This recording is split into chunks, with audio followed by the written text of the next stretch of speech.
Salutations! Welcome to Pod Mortem. I'm Reneé Hunter Vasquez, joined as always by my co-host, my husband, and my brother. Hi, I'm John Paul Vasquez. Hi, I'm Travis Hunter.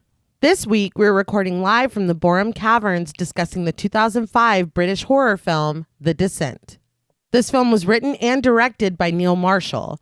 Intent on making a horror film with an all-female cast that built up to its scares instead of starting with them, Marshall ended up with a wholly unique experience.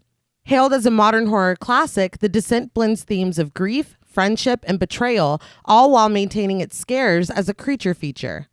This film was recommended to us by friends of the show Eden, Molly Gerhardt, Megan McCullum, Beth Myers, and @Windology1 on Twitter. So thank you to all of you for your support and for your recommendation. It was also the winner of our June Patreon poll, so thank you as well to all of our patrons who participated and voted. If you want to help us pick an episode, join us over on the Patreon at patreon.com/thepodmortem. So, what did you guys think about The Descent the first time you saw it? This was the first time I ever seen this movie. I did enjoy it. The ending was a little but it wasn't bad. I don't like being in small spaces, so No. the movie, that was the most terrifying thing in the movie, was the tight spaces. But I did enjoy this movie, and I'd recommend anyone to go see it. I would agree with you 100%. Including the ending. Yeah. I was not a big fan of the ending. No, not at all. I know we'll talk about that later. Yeah. And I don't know if you saw about the original ending. Yeah. So hopefully... Which to me is much better. Way better. Yeah. I don't know what the fuck... that's mean. John Paul clearly Oh, is really? arguing. All right. You're like, either way, it's not good? Yeah, I didn't like I said either I of them. didn't like the ending. Fair enough. He's like, Yeah. I said what I said. For me, I don't really remember the first time I watched this movie. It kind of had a reputation around it as far as it being a very good film from an era where films weren't all that good. Right. I mean, it's 2005. So, I mean, I kind of went into it with high expectations, and even so, it was still great. Yeah. And I feel like every single time I watch this film, I'm kind of surprised by it because they really do an amazing job of switching gears. Mm-hmm. And they build this tension to where you get to a certain point where you're like, this could just be a character drama thriller. But hold on. Yeah. Yeah. And then you're like, oh, What the fuck? hold Yeah. the phone. But no, I really enjoy this movie, and it's one of those films that if you haven't seen it, I don't want you to know anything about it. For sure. And then go check it out. Also, it allows me to use the term spelunking, This is true. which I don't get to use very often. Unfortunately. I'm not an outdoorsman. No, I don't remember the first time I saw this either. I'm assuming that it was around when it came out because last year, 2021's October, I was like, I'm going to watch a horror movie every day.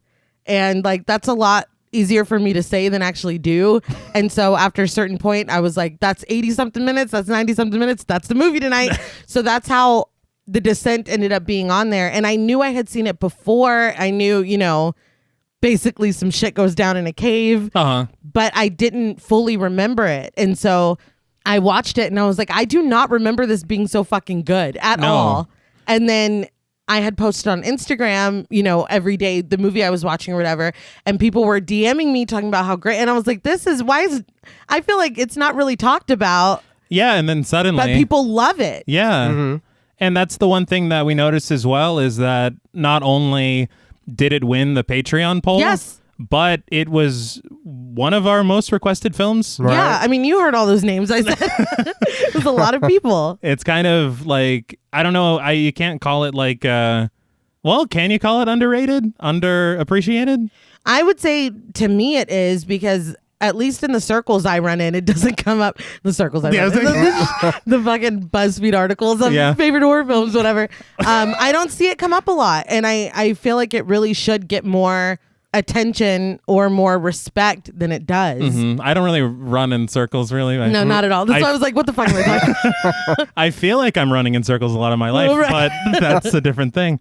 I think that this is kind of the perfect standalone film, which really bums me out because they did make a sequel.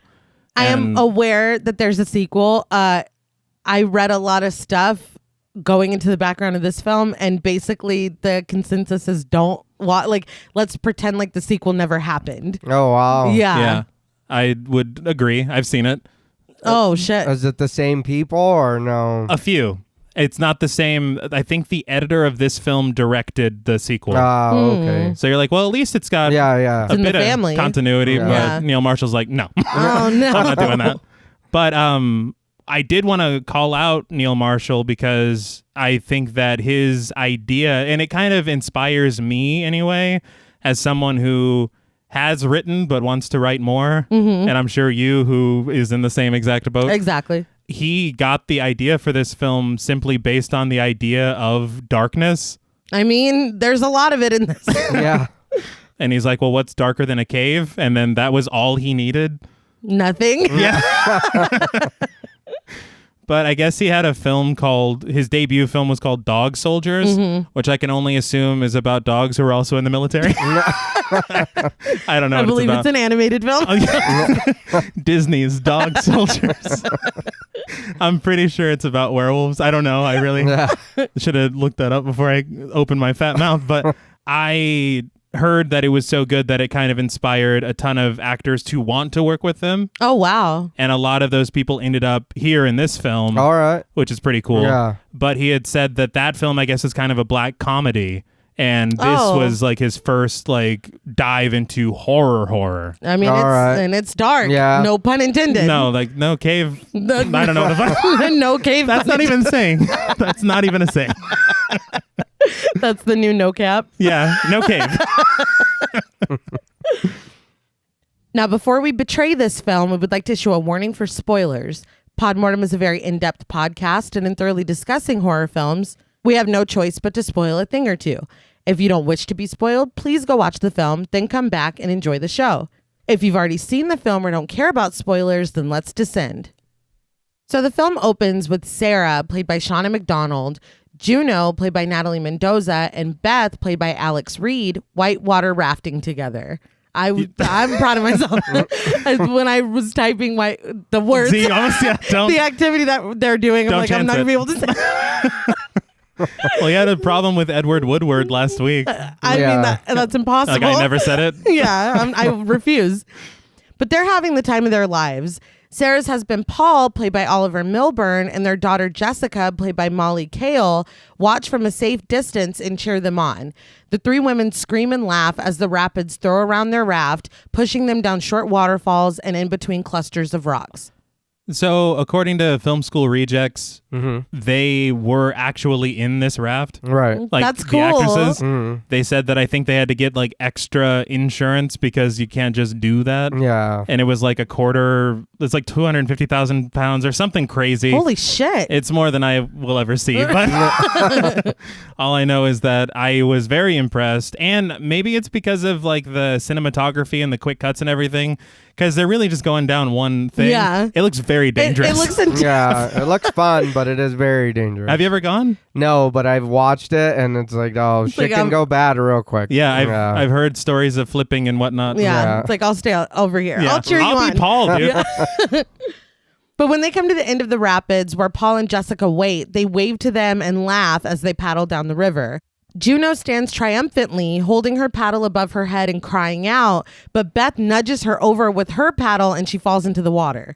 Beth and Sarah get off the raft, and Sarah immediately goes over to Jessica and gives her a hug, but Paul extends a paddle out for Juno to grab onto it and pulls her over to them. I do want to say I was about to lie to everyone. I was going to say I'm a fan of practical jokes. No, I'm not. I fucking hate them. But I think that this might be a little far, knocking her into the water in the rapids. Yeah. They're not in the rapids anymore. So what is there, a line cutting off? This isn't all rapid? No. All right. I didn't realize I don't know. But I will say that there is something that starts in this moment that obviously will come up and be very important later. Yes. And I would have appreciated more of a hint with this. See, I think it could have been cut completely. Really? It's that small that it means nothing. It's like, I was like, you added this for what? We'll talk.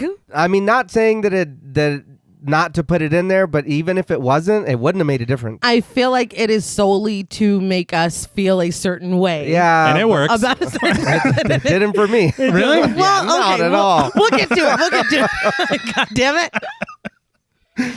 Beth watches Paul and Juno with a curious expression as he takes Juno's helmet off for her, and she gives him, we'll call it an interesting look. I don't like it.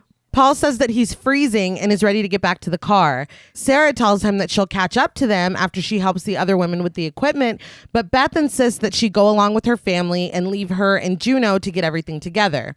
Grateful, Sarah leaves with Paul and Jessica, vowing to meet Juno and Beth at the hotel, and Juno stares after them as they leave. Again, there's hinting at something, Yeah. and then there's being hit over the head with a brick. Yeah. Right. Well, and there's stuff that comes up later, and John Paul was like, well, how do you know that? Yeah. And I'm like, well, I'm inferring that. Yeah. We'll talk about it later, but Fair enough. maybe my imagination, runs away, but I don't know. We'll see. But in the car, Paul drives as Sarah's turned around talking to Jessica in the back seat. She offers to invite Jessica's friend over for dinner and asks about plans for her birthday party. I forgot to mention it when you named the actress. Mm-hmm. The actress who plays Jessica is Neil Marshall's niece. Oh, all that's right. cute. So I thought like that was, that. yeah. But Paul just looks dazed as he drives down the road. When Sarah turns back around and touches his leg, he kind of reacts strangely. She asks if he's okay because he's been distant, and he says that he's fine. But as the two are looking at each other and talking, Paul has drifted into the other lane, and they hit the car coming in the opposite direction head on. Several PVC pipes, is that what they are? I believe. Okay, great. Woo! Okay. Several PVC pipes fly from the oncoming car and through their windshield. We see a few of them come out the back of Paul's headrest, spraying blood and gore. And from an aerial view, we see Paul's hand twitching through the dashboard until it stops, and then it fades to black.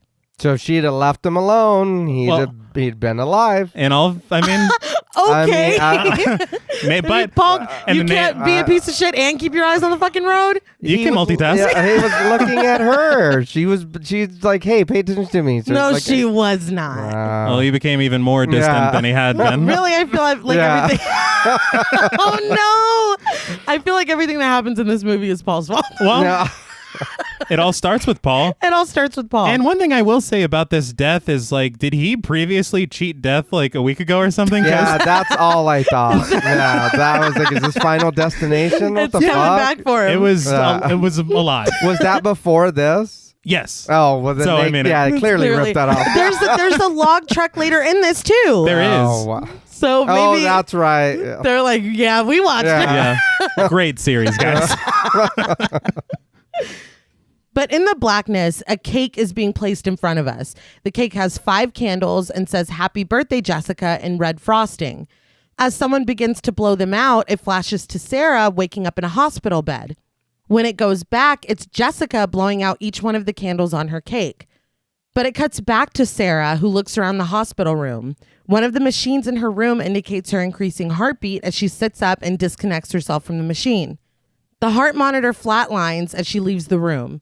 Sarah steps into the hallway and calls out for her daughter, but the fluorescent lighting behind her cuts off. Another row of lights cuts off. Sarah turns horrified and begins to run in the opposite direction, but the lights continue to go out faster and faster, catching up to her. She runs down the endless hallways until the darkness finally envelops her. She screams her daughter's name, and suddenly the hall is well lit and she's collapsing into the arms of Beth. One thing I do want to say is the second that the first light goes out behind her, we get a really cool dolly zoom. Yeah. I live for that shit. Yeah. No, it looks really good. You put one of those in your film, it goes up a point. That's all you got to do. Doesn't even matter what it is. But Beth sobs as she tells her that Jessica is gone. They fall to the floor. Beth cradles her as she writhes in unspeakable sorrow and cries out. The hallway is full of people now, including Juno, who watches Sarah and Beth and cries herself. This is when we get our title card, The Descent, white words against a black background that are very quickly eclipsed in darkness. I like the little flashlight thing of Yeah. the title. I just think that looked very cool. And they did it a little bit earlier, like a little tease of that whenever they were, right before they were whitewater rafting. Yeah. And Enunciate. I thought it looked great. I was really dumb because whenever Beth told her that, I was like, they really told her friend first. And then I realized that Sarah's probably been out of commission I was like, she was unconscious. for like months. I was like, oh, I guess, well. But she's there and nobody's helping her. Like, there's no doctors no, to check on her. I mean, that's true. She pulled out all her like cords and everything that they had attached to her, and nobody's like, hey, ma'am, you need to get back to your room. Not at all. And there's people walking by that are just like, excuse me. Yeah. They're like, her friend's got it. So I was a little confused at this. The darkness, I didn't know what to make of it. Was this a ghost movie? Is this like, it was very, I was like, I don't know what's happening. At this point, before we know anything going on, I'm like, okay, so this is going to be almost like a supernatural, right? For sure, character drama.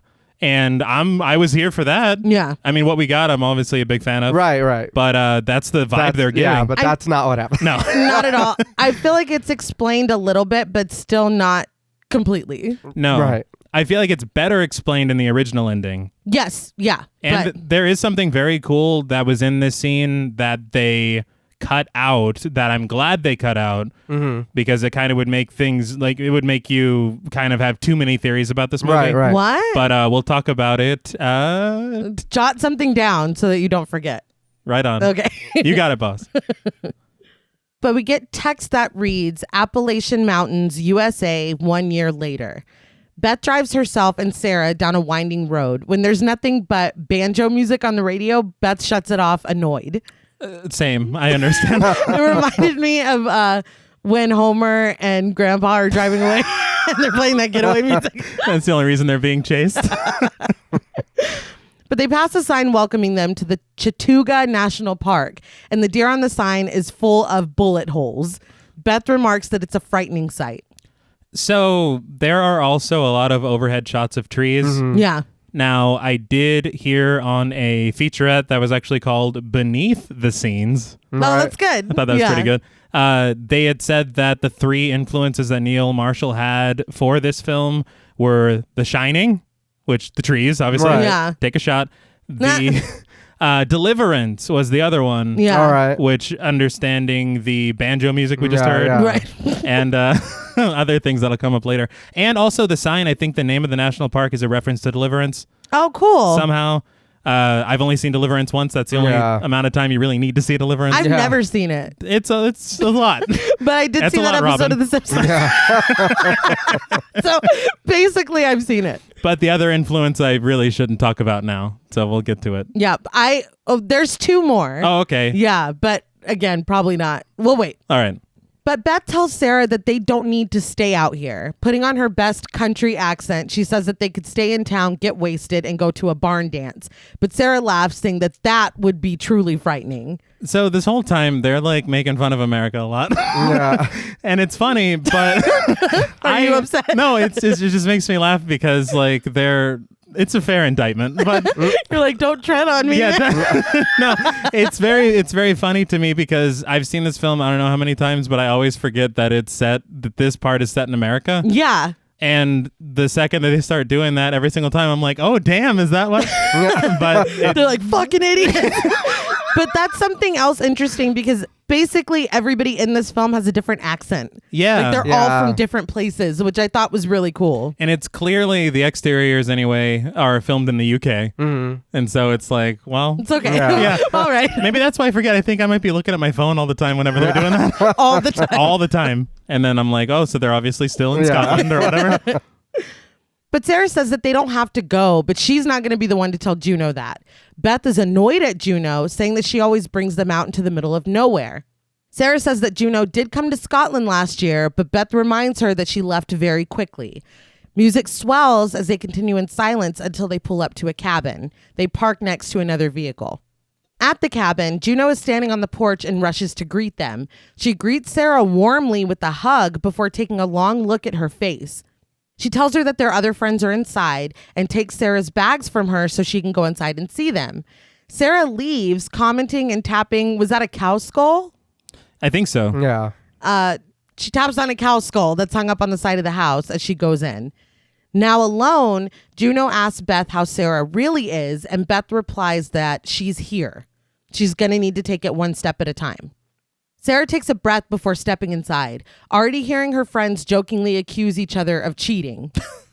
Which, I mean, it's like, you know. Yeah, it is what it is. Right. I did like that it seems like every character, along with like different dialects and everything, the fucking amount of character work that each person gets to do. Yeah, and I mean, it's a relatively small amount of time. Yeah, and you kind of learn like who is who. Right. Like what their temperament is. Yeah. I thought that was really good. I will say, though, that like they're all adults here. Isn't it like fucking too late to have friends you don't like? Yeah, I didn't. I was like, if you don't like them, then don't hang out with them. Yeah, why are we doing this? And some people can't. I don't know. And we're doing destination trips? Yeah, I'm not. We can go like have mimosas or something, but I'm not gonna go out into a fucking cave with you. No. That's I mean, that's a lot. you might get me down the street. You're not getting me to get on a fucking No. I'm plane. not going into a cave with somebody I do like. well, I mean, unless there's like we're going, but I'm coming back situation. Right. That's fine. Oh, wait a minute. You're like, yes. I agreed to murder, and I don't don't really want that on tape. He makes you feel like it's okay. Yeah, You're like, well, it is okay. You're like Charles Manson. I'll do the dance and everything. It's all right. But Sarah goes in and greets sisters Rebecca, played by Saskia Mulder, and Sam, played by Mayana Buring, with hugs. Beth comes in to hug them, and Juno trails behind. When Juno trails behind, there's like a shovel Yeah. with like a jack-o'-lantern carved into it. Anybody want to help me out with that? Because it's the rule of thirds. It is the focal point of the shot. Right. And so I'm like, that means something. Yeah. I'm not smart enough to tell you, but I know it does. Someone help. Yeah. This takes place on Halloween. Yeah. But Sarah thanks Sam for the letter that she sent her, saying that it meant a lot. Sam apologizes for not being able to be there because of midterms. Sarah tries to answer Sam, but Juno interrupts them, proclaiming that Sam's about to be a doctor. This effectively switches the conversation, and they sit down. It felt very purposeful. Right. Yeah. That Juno's like, hey, look, doctor, like, let's not talk about who was there and who wasn't there. I will say they do a thing that I don't like. And I think the reason I'm calling out some of the writing I don't like is because the rest of it is so good to me. Yeah, most of it's great. But whenever she says that she's going to be a doctor, Rebecca's like, I'm so proud of my little sister. Yeah. I've never said that. Like, it's because you're not proud of me. Well, no. Yeah. Well, first of all, and I'm not your little sister. Yeah, I was going to say, first of all, you're my big sister, so I would never say that. And I've never said it because I don't have a little sister. No. The reason I've never said it is because I would never, like, when you just graduated, right, from college, I would say, Nay graduated. I would never say, I'm so proud of my bigger sister. What the fuck does that mean? I mean, yeah, but, exposition, man. You got Yeah, but they already know. That's weird because I do say that. Do you really? Yeah. Oh, well, then I'll think about it. He calls his sister's sister. Yeah. Oh, really? Yeah, but I tell the kids to, boy, come here. Yeah. What's the girl doing? Or what? It's like, not because I don't remember that. I'm just like, the things sometimes aren't there. Well, So He's a man of exposition. Yeah.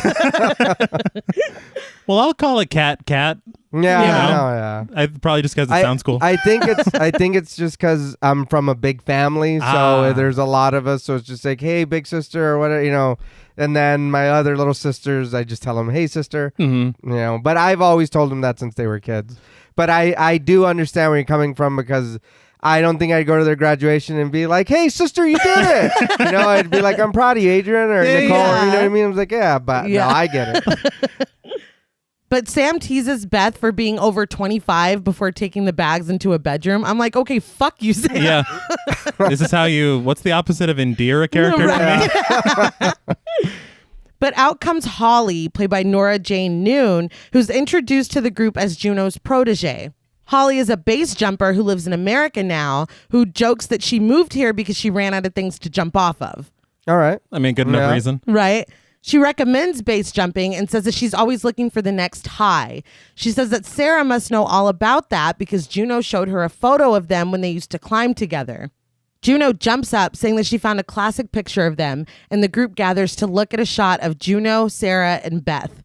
Sarah smiles and tells them a quote that Paul always used to say, "Love each day." The room quiets, and she brings it back up by saying cheers, and they all clink bottles and toast to their adventure. So I obviously love the camaraderie of the group. Personally, I think Holly is cool as shit. She seems like a badass from the second you meet her. I was like, she's one to watch. As I started,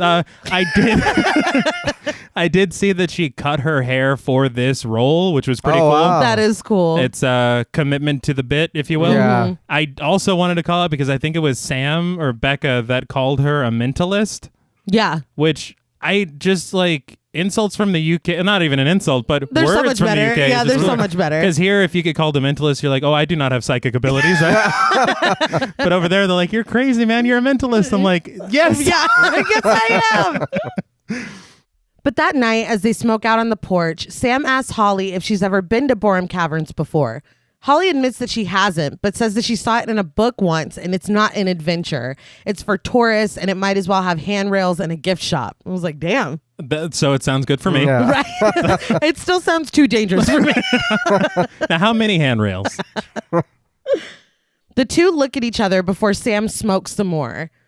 I was like, okay, what's happening here? Was I the only one? No, there was something very odd in that Yeah. exchange. Yeah. But they never really. It does not Yeah. develop.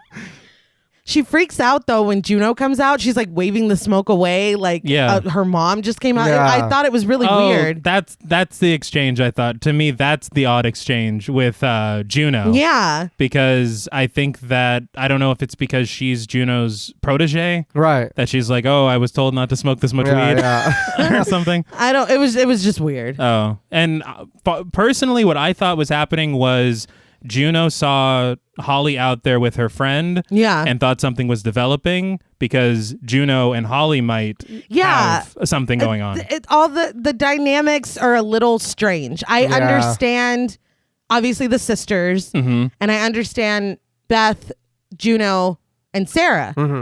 But now we're adding people. I'm just like, Yeah. okay. But anyway, Juno comes out and tells Holly that she'll get her an adventure because she's never let her down before. But Sam is fanning the smoke away and goes past Juno back inside the cabin, not even talking to her, acknowledging her. Juno gives Holly a bottle of water and tells her that tomorrow will be awesome. Holly goes inside too, leaving Juno alone. Wolves howl far away, and Juno looks into the night, fiddling with her necklace before going inside.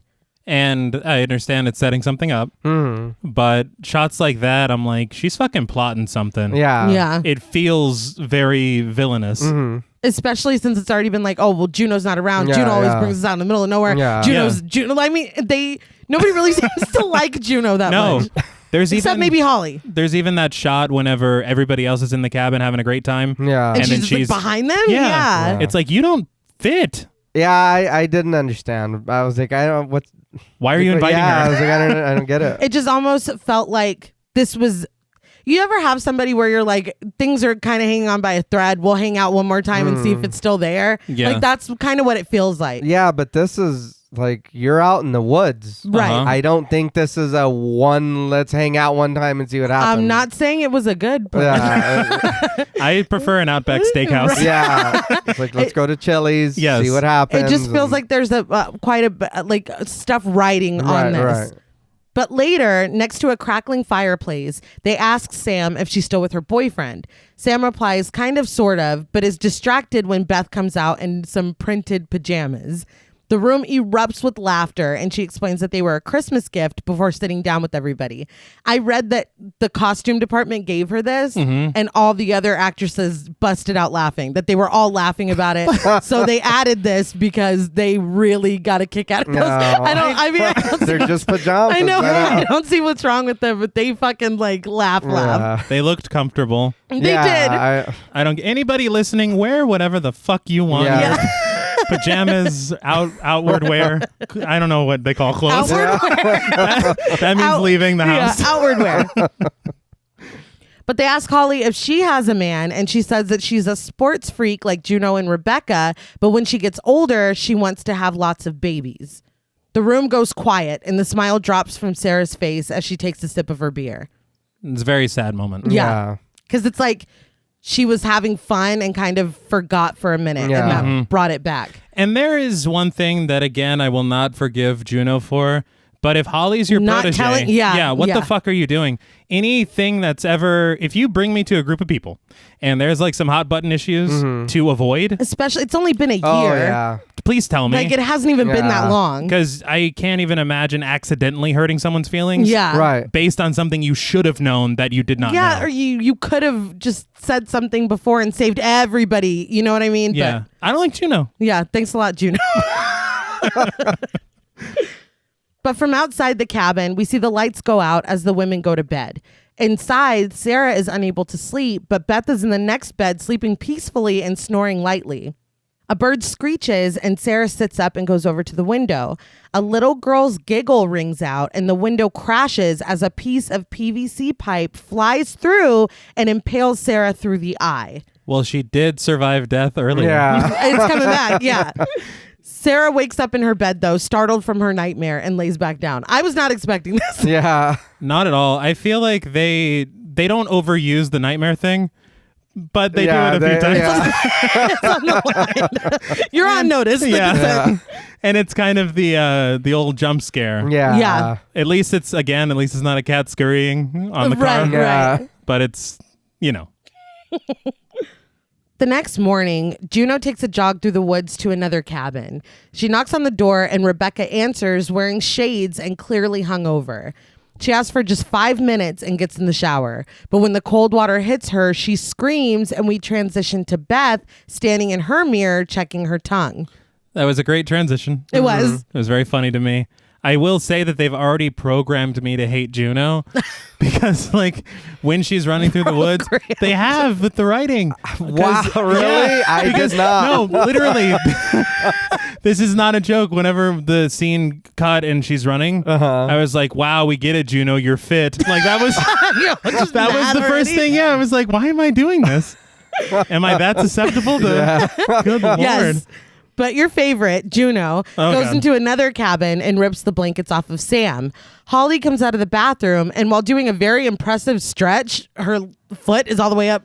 We get it, Juno. I knew you were gonna say that. But Juno tells them that they're leaving at 7 and they can't be late. She leaves, telling Holly to try it, and Holly tries to imitate the stretch and immediately falls.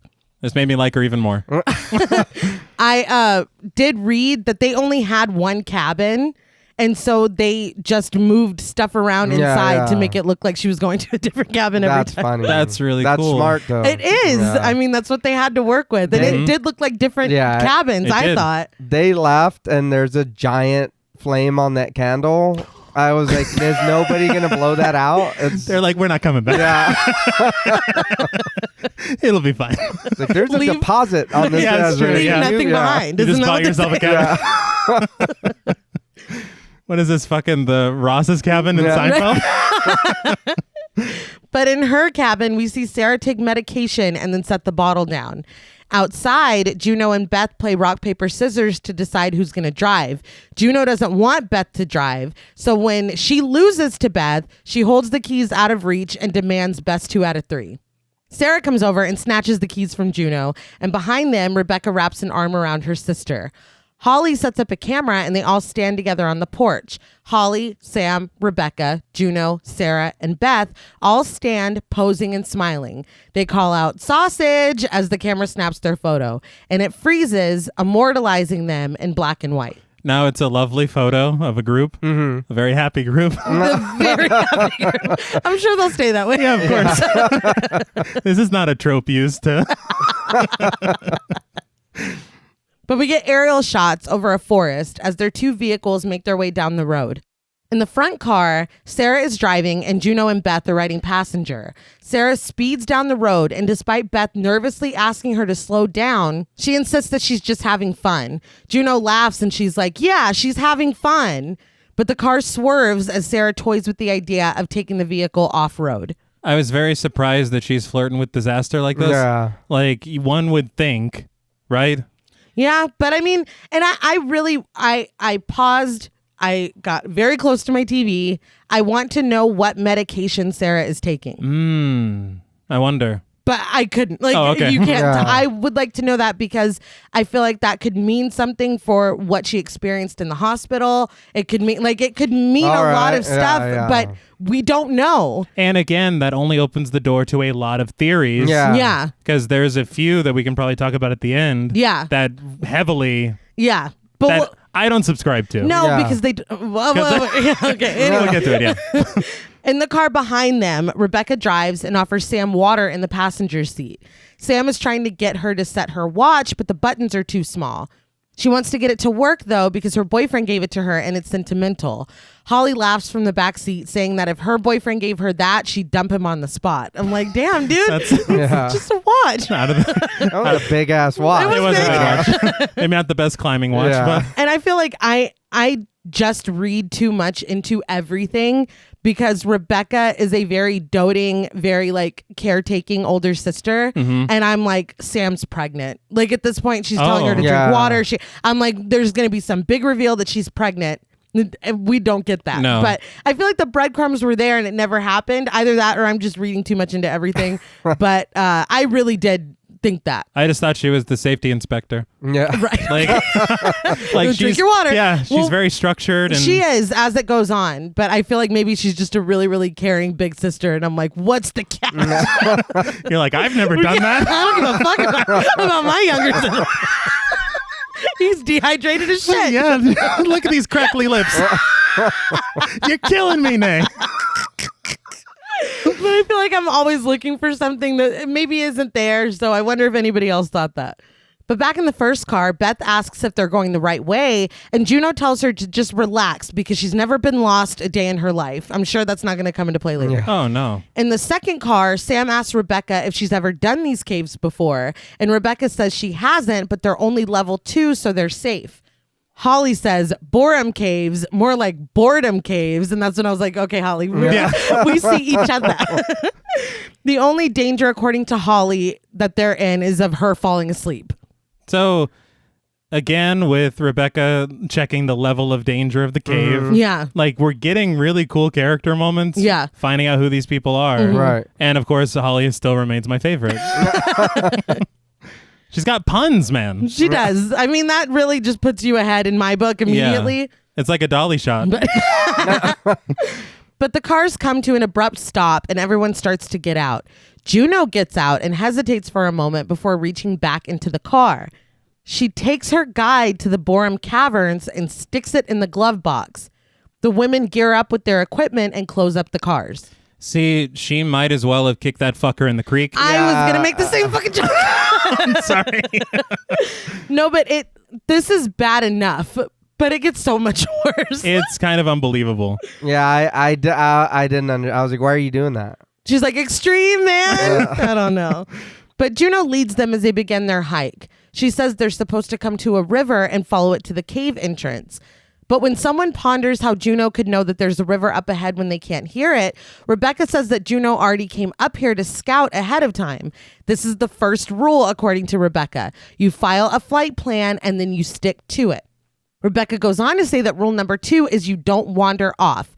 The caves are pitch black and you could get dehydration, disorientation, claustrophobia, panic attacks, paranoia, visual and oral hallucinations. Everyone's like, yeah. I'm like, maybe y'all should be listening and taking this a little more seriously. This list is inspiring me not to go. Ever.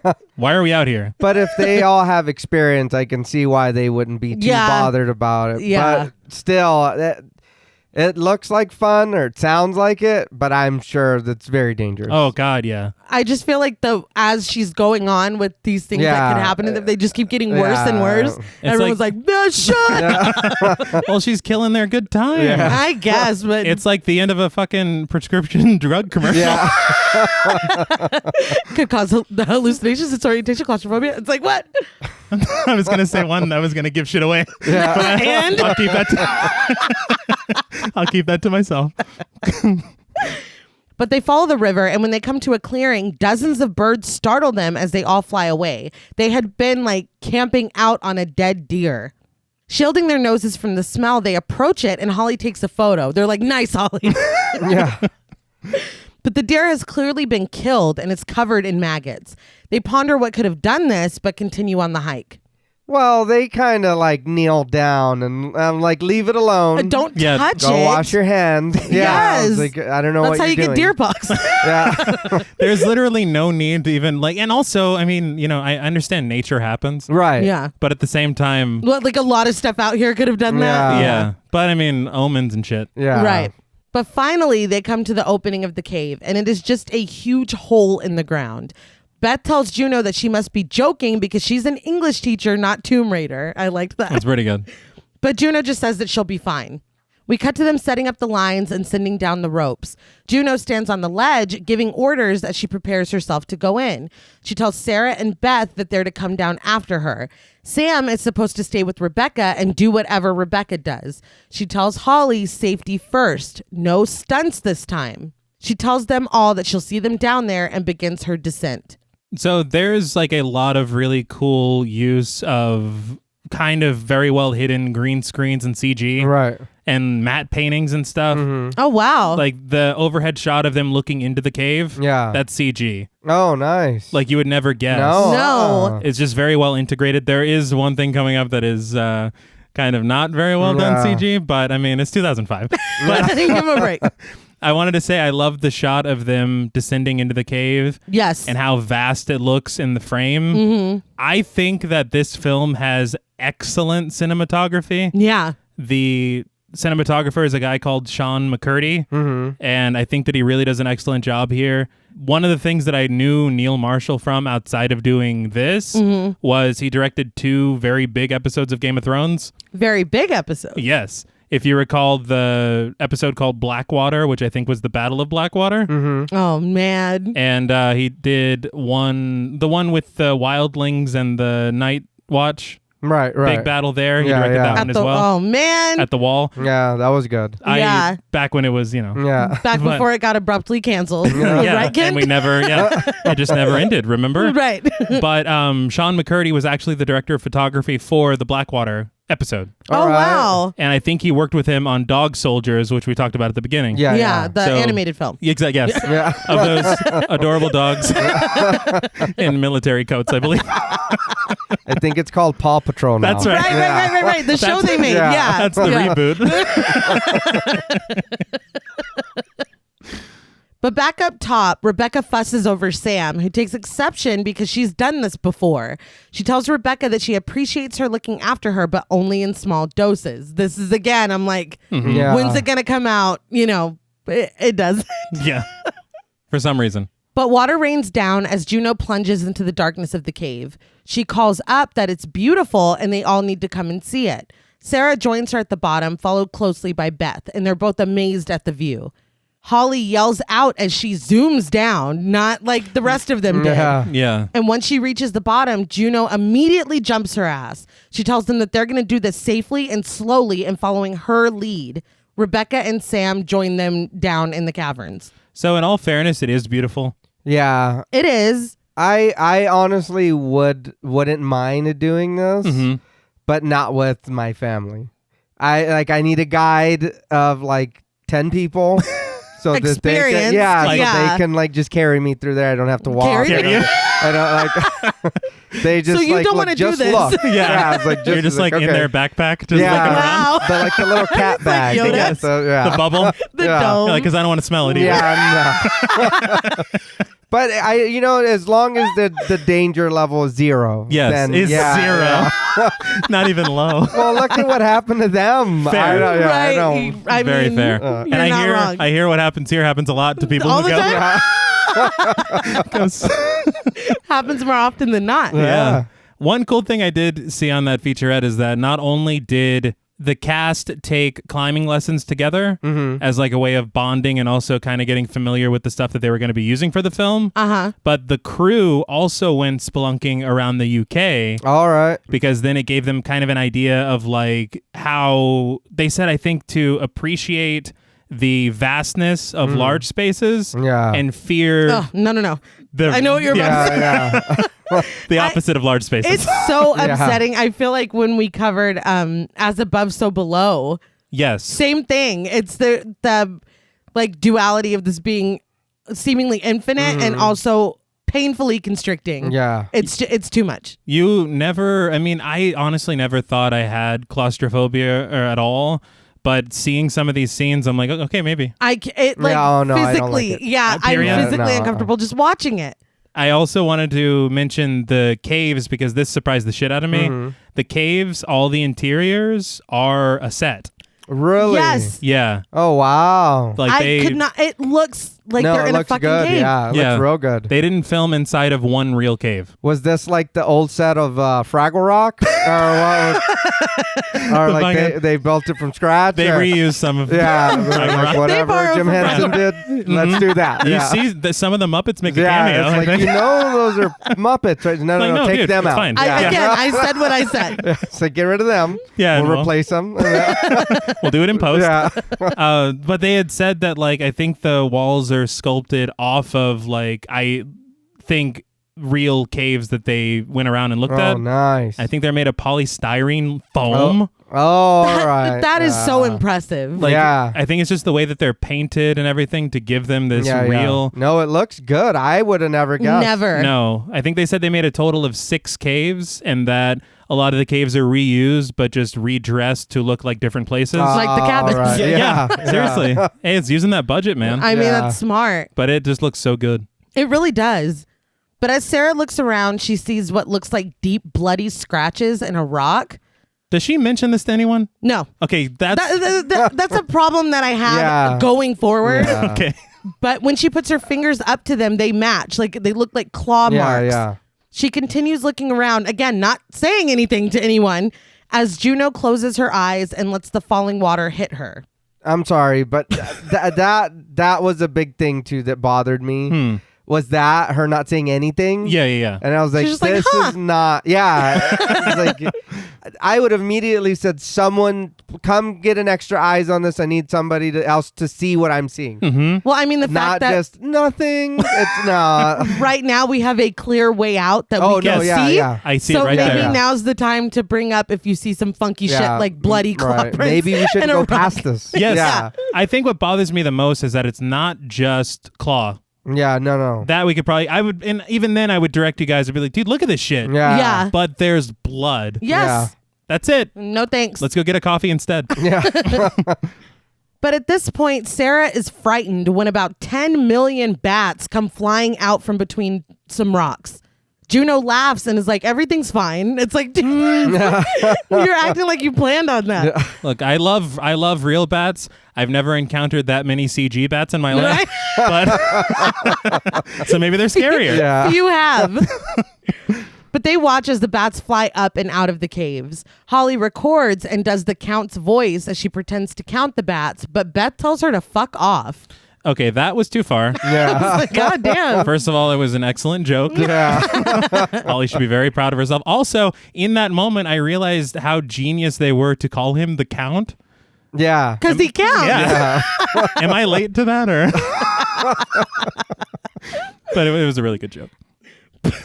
But Sam asks where they're supposed to go, and Juno tells them that there's only one way out of this chamber, and it's down.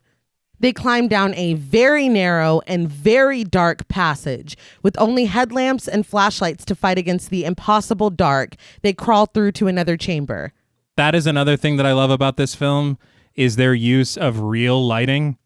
Yeah, because it gets dark as fuck. Yeah. They seem to only be using the sources that they have. It makes it scarier. Yeah. Yeah, I don't like it. No. But Juno lights 2 of Holly's flares and throws them, and suddenly everything is illuminated in red. You love to see it. Yes. No, it looks cool. I don't know if it's red like you never saw red. No, it's not. The Mothman's like, I think I still got this. But everyone splits up to have a look around. But as Sarah scans one of the rocks with her flashlight, she's distracted by a little girl's giggling again. On the far left of the screen, and when I watched this the first time, I completely missed this. As she's looking around with her flashlight, on the far left of the screen, there's a silhouette of someone crouching down in the darkness. You want me to tell you how pissed off I am right now? Well, I just did. Tell me.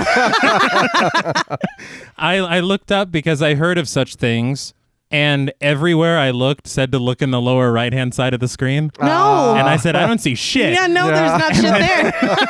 And then I just moved on. Yeah. Yeah, she's on the right with her flashlight, and it's all the way to the left. And I don't know how I watched it again this morning to refresh, and I was like, fuck. Like, I completely missed it because you're looking at her. Yeah. Yeah. No, I was like, I don't think I seen it at all either. Really? Yeah. I completely missed it. Yeah, I'm going to have to go back. You need to because you're like, holy shit. Yeah. But Sarah goes to take a close look at the water droplets falling and collecting in a puddle and seems to calm herself down. But when she turns around, Juno jumps in front of her and scares the shit out of her. Why? I don't know, because it's like, bro, Yeah. it's like the loudest fucking Why not? sound for no reason. As we've said, I'm a big fan of practical Yeah, jokes. It's like, I'm still recovering from those CG bats. Yeah. Like, Yeah, can you so fucking give me a minute, Hold please? on.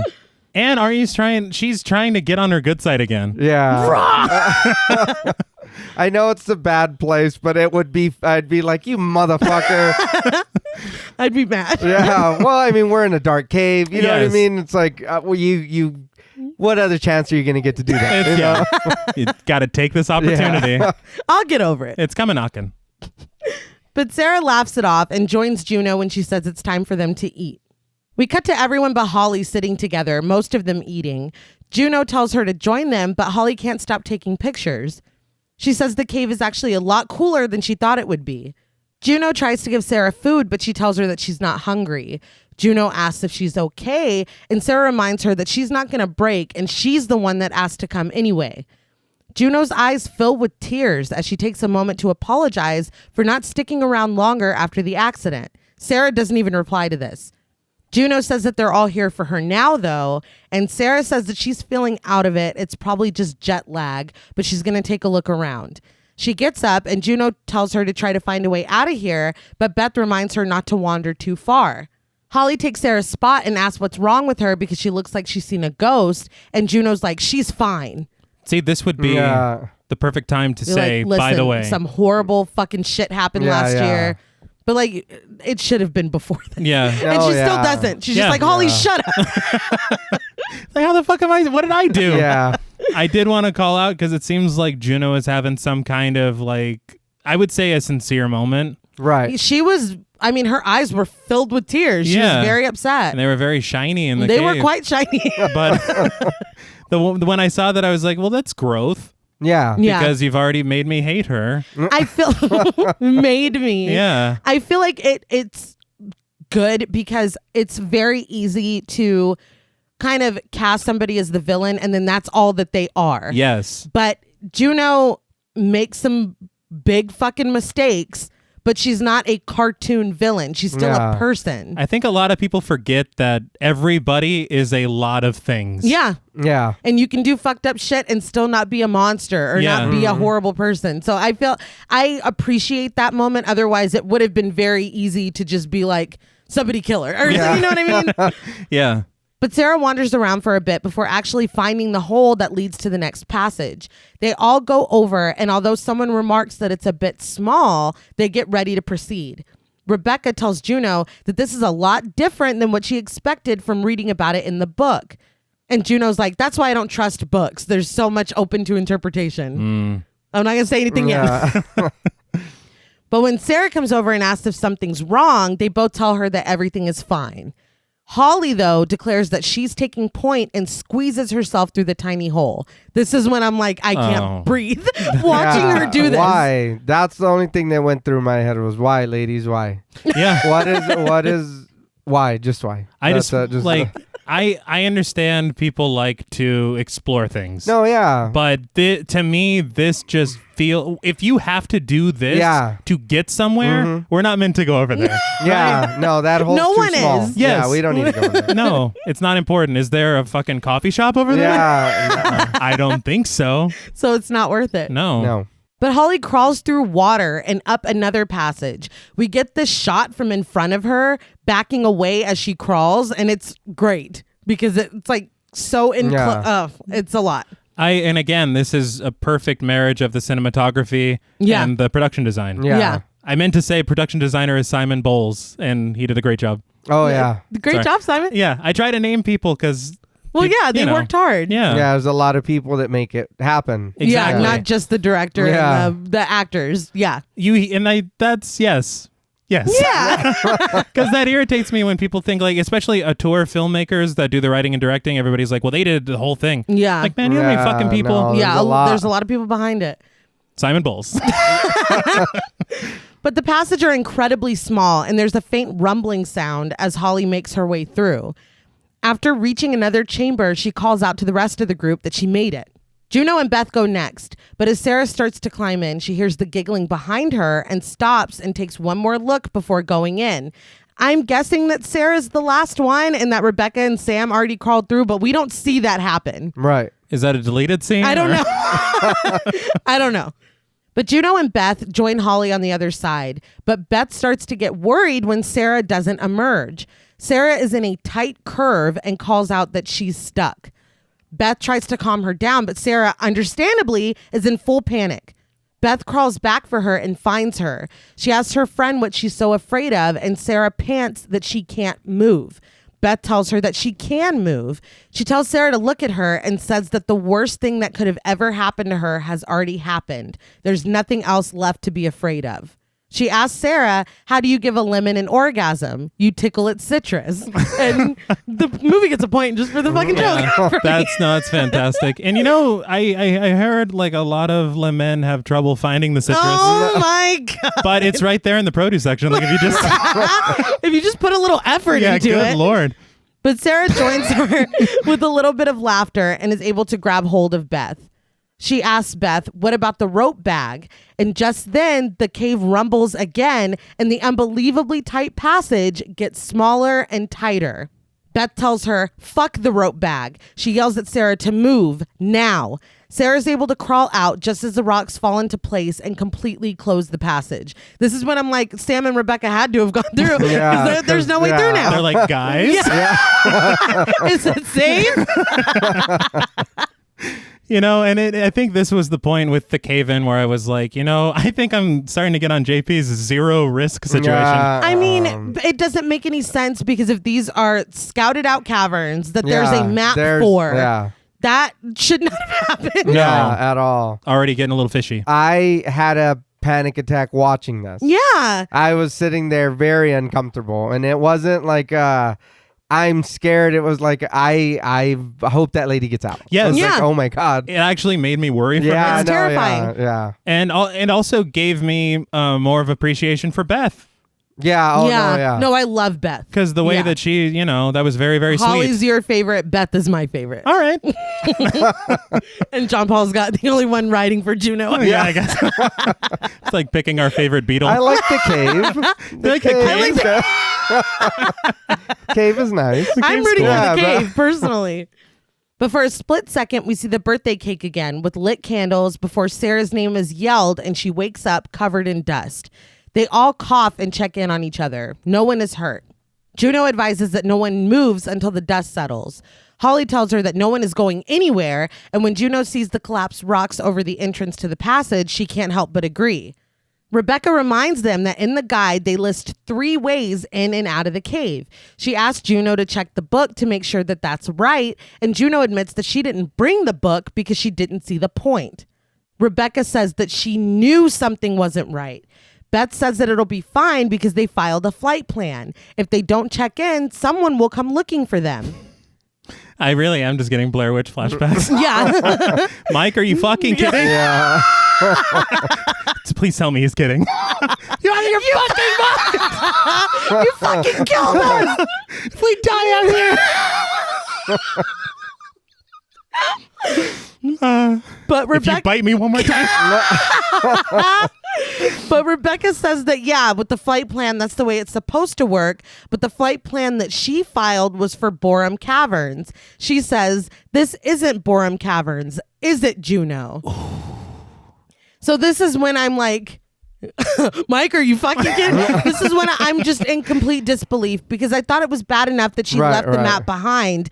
But I thought that they still knew the caverns that they were in. But I mean, that makes sense that Rebecca's like, really the whole way up there. This is weird. Why is this like that? Yeah. This doesn't look like what I read in the book. The fact that you not only left us stranded without a map, but you're right, the map didn't serve a point because that's not where the fuck we are. Yeah. I think that made me even angrier at her. You think? Well, because I mean, whenever I was looking at it, I was like, look, if we are going through this cave without a map, that is a sense of adventure, but at least this cave has been scouted out. Yes. Right. We know where we are. But it just could not be a worse situation. Yeah, my only thought was we're going to die here. Yeah. Yeah, I was like, that's it. Well, I guess we start eating each other. Now they're not even hungry yet. Yeah. We just had lunch. I don't care. And we're starting with Juno. But Beth goes after Juno. Are they really in the wrong cave? Juno says that Holly was right. Borum Caverns was just a tourist trap. Holly's like, don't you try to pin this shit on me. Yeah. I respected her because like that's her mentor or whatever. Yeah. Fuck you. No, but yeah, don't do that. Absolutely Don't not. do that. At all. Rebecca says that this isn't caving. This is just an ego trip for Juno. Juno reminds them that this is what they all believe in. If there's no risk, then what's the point? Sam asks where they are, and Juno admits that it's a new cave system. It doesn't even have a name. She wanted them all to discover it together. No one has ever been down here before. Wait, so again,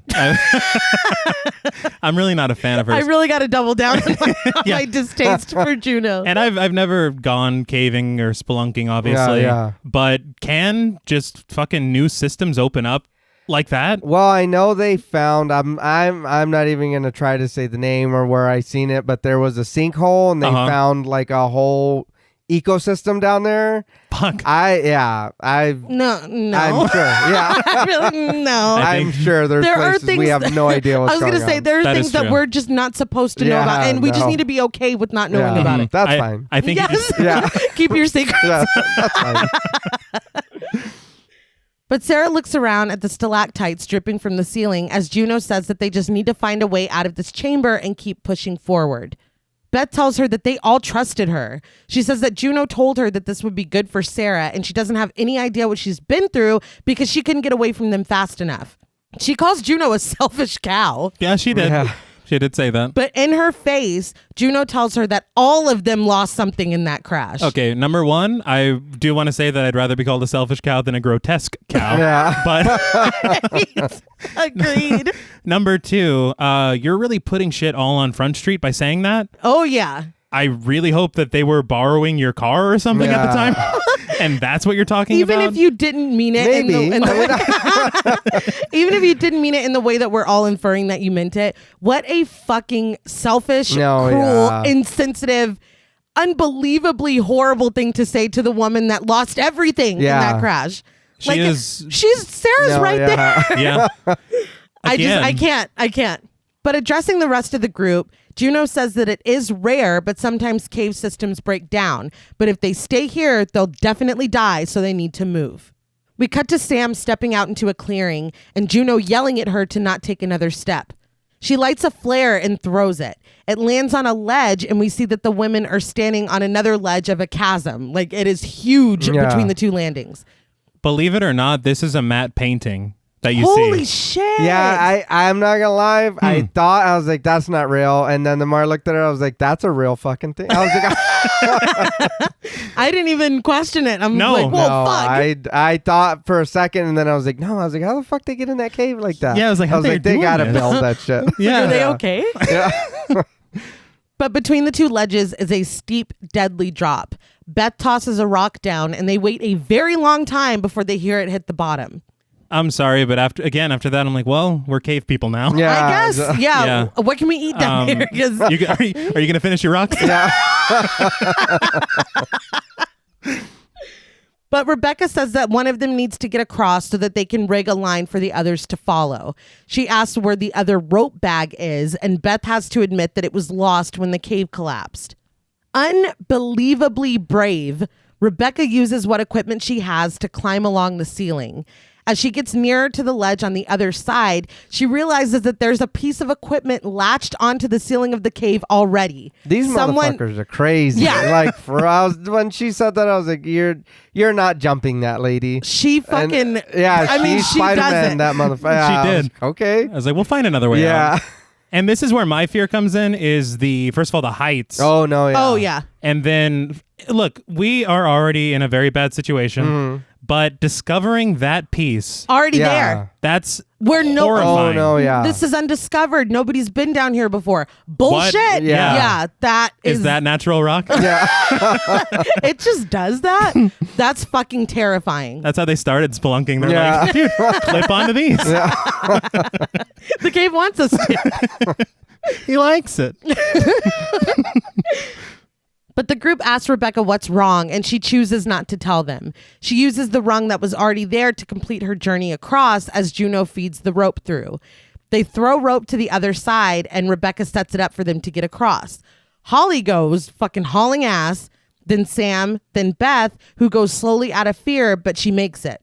I do want to also point out a couple of things. Whenever Becca is making it across on her own, the sound design of like no music but these loud clicks and Yes. Yeah. it makes everything feel, I guess, more fragile. Right.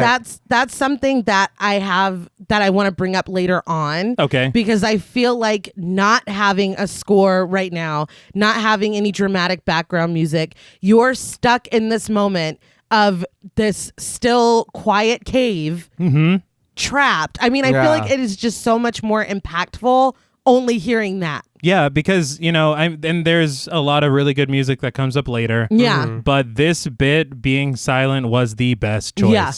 Well, it keeps you in that moment. Yes. Exactly. It doesn't take you out of the belief you're there with them. Yeah. Not I'm watching a movie. Yeah. Exactly. But Sarah's next, and as she and Juno connect her to the line, Sarah asks Juno who this was really for. Her or for Juno herself?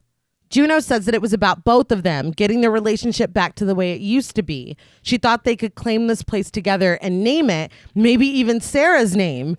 Sarah scoffs and is like, yeah, or maybe yours. And with that, she climbs across. It's like, Juno, you were not trying to do this. You better quit right now. She's like, we'll call it Paul. Yeah. Or maybe cave friendship or something. you guys like that? Or? Everybody cool with the friendship cave? Yeah, that's not corny at all. But electing to disconnect the ropes, Juno tells them that they're going to need everything they've got. Instead of taking that way across to save the ropes instead of leaving them behind, she follows the path that Rebecca made in the ceiling, disconnecting the equipment to take with her as she goes, which is noble. Yeah, it is. I wouldn't No. be doing it. Yeah. Like, if you found that piece, we'll find more ropes down Yeah. here. Well, We're bound to. It's fine. There's probably a rope store. We just gotta keep going. Just cross the ledge. But she loses her grip and falls, and the rope burns Rebecca's hands as it slides through them. Like, Oh, we'll see how bad. as you would say, Nay, her hand was ruined. Ruining was. Rebecca's hand. Yeah. The piece holding her to the ceiling pulls out, and Juno slams against the cave wall. As she climbs, the rest of the women help to pull her up. We see Rebecca's hand finally, pouring blood through the huge open wound that the rope left. Finally, Juno is safe on the ledge with the rest of them. They discuss the implications of the equipment already being there. They're not the first ones down here. But Beth is optimistic because if people have been down here before, that increases their chances of getting out. But Juno dashes these hopes. No one uses this equipment anymore. It's at least 100 years old. And if someone had been down here and made it out, they would have named the caves. She's really hung up on this naming thing. yeah. It's a bit much. I will say the hand looks amazing. Right. Yeah. There's some stuff that comes up later. I believe the guy that did the special effects makeup was Paul Hyatt. And he went through on that featurette kind of describing how everything's done. Right. And it's really just incredible watching these people work. Right. Because I don't know where you come up with, well, if we do this and this, it'll look like a hand is being, Yeah. it's just incredible. Rebecca winces in pain as Sam bandages her hand, but Holly scouts out ahead, saying that the path is narrow, but she can get through. Juno tells her to keep going and that they'll be right behind her. So for this moment, was that why Sam's in medical school? Oh, good point. Yeah. Good point. Just so we could, explain it. I mean, it's even more pertinent later. Yeah, that is true. No spoilers. Yeah. Someone gets fucked up. But they follow her down and see that there are drawings on the wall. drawings of animals. Everyone stops and stares, scanning them with their flashlights. Juno tells them to stop, saying that their batteries are going to run out, but Beth insists that she light a flare so that they can see. Yeah. I'm like, are you fucking kidding me? We have to look at this. Yeah, Like, no shit. And as I was watching this, I know, JP, you enjoy history. Right. Wouldn't this kind of, if you guys make your way out, almost be worth? Oh, no, yeah. You know what I mean? Fuck that flashlight. I'm going to look at it the whole time. Yeah. Exactly. Yeah, I mean, that's fine. unbelievable. Yes. But she tells her to light a flare, and Juno tries to dismiss her, but Rebecca insists that she do it.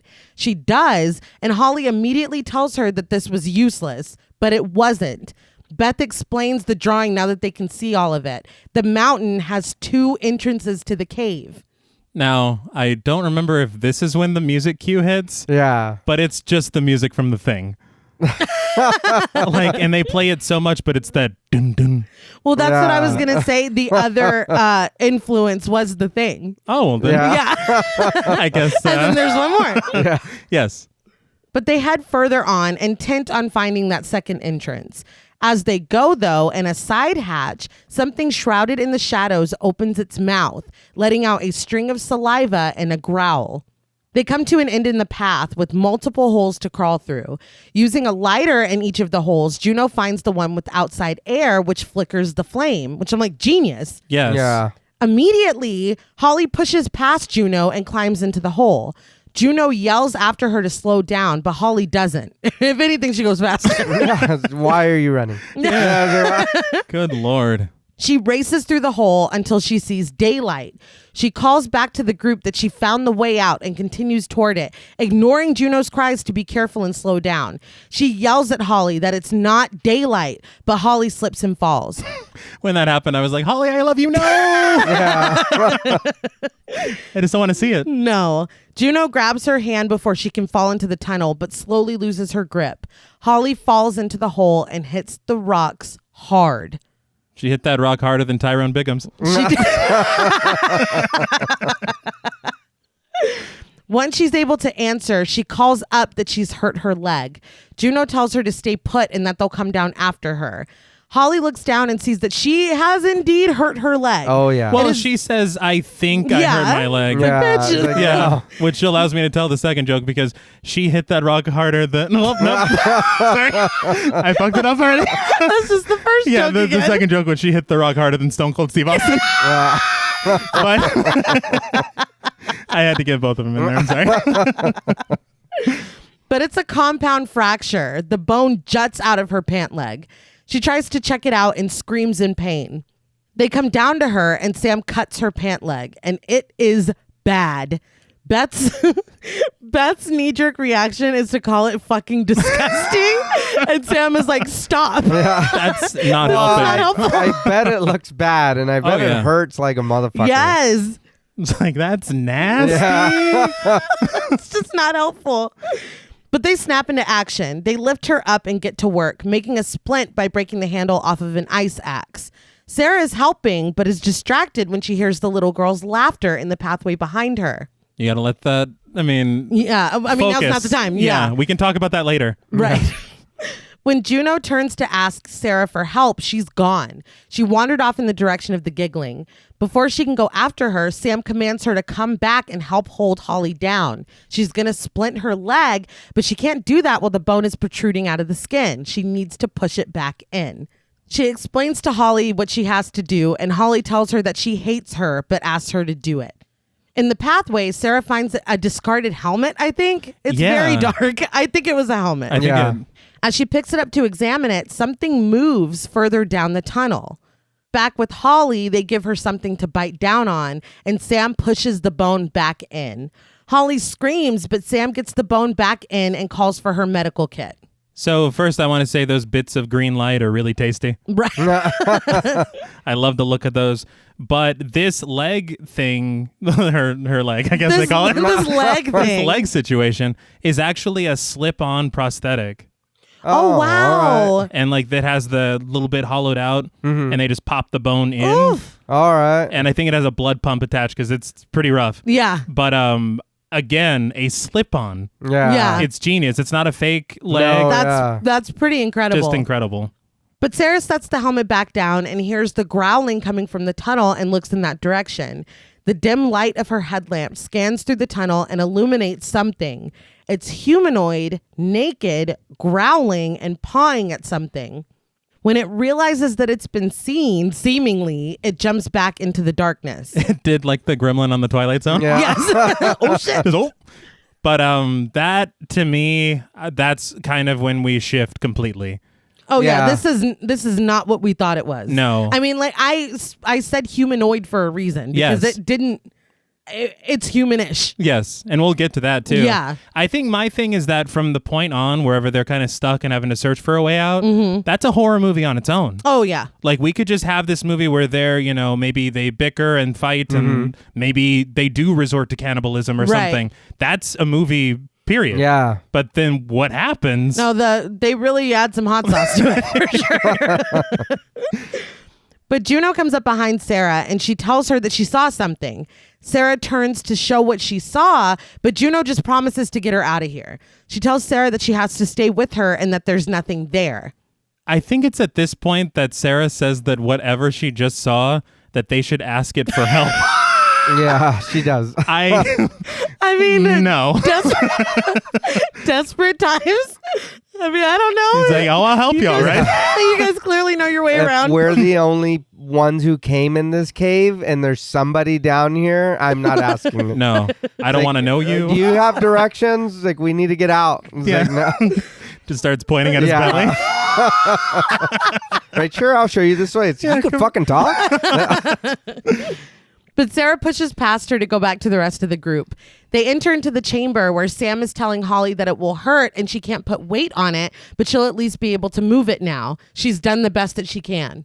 Juno is telling Sarah that anyone that is still down here would be a skeleton, but Sarah maintains that she knows what she saw. Beth asks what's going on and Juno dismisses her. She heard something and then she just saw what she wanted to.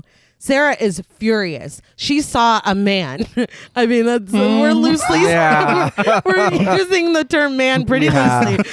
But she thought she saw someone earlier and now she's sure that she did. Sarah says that if someone is down here, maybe they can help them find the way out. Yeah, see, that's where No. you lose Yeah, me. no. Rebecca grabs Sarah's face and says that the only thing that matters right now is getting Holly out of here. Sarah takes a moment to try to get herself together after Beth tries to console her. But they start down another pathway.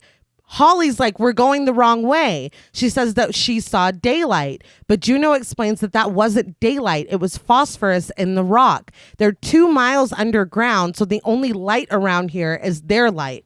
Interesting reaction. But what does it mean? I didn't know that was a thing. I didn't either. That's pretty cool. Yeah. It's cool and it's cruel. Yeah. Oh, Yeah. yeah. Like, The cave's God like, damn. haha, fuck you. You But thought, we weren't bitch? supposed to be under there anyway. That's right. Yeah, I mean, the cave can really do whatever it wants.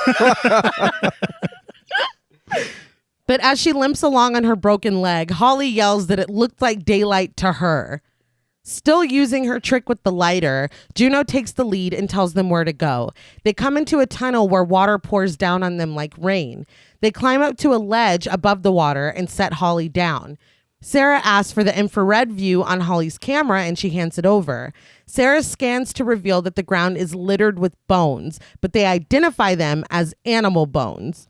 That's pretty... It's optimistic. Yeah. I read that when she's looking through at the bones, those are all miniatures. No shit. Yeah, I okay. thought that was really cool. Well, then they didn't have to build all those big... Right? That's smart.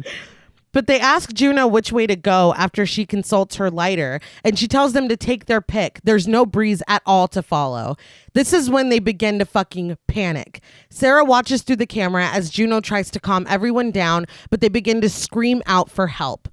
Sarah scans the camera over to Beth, and that humanoid creature, naked and bald, is standing directly behind her.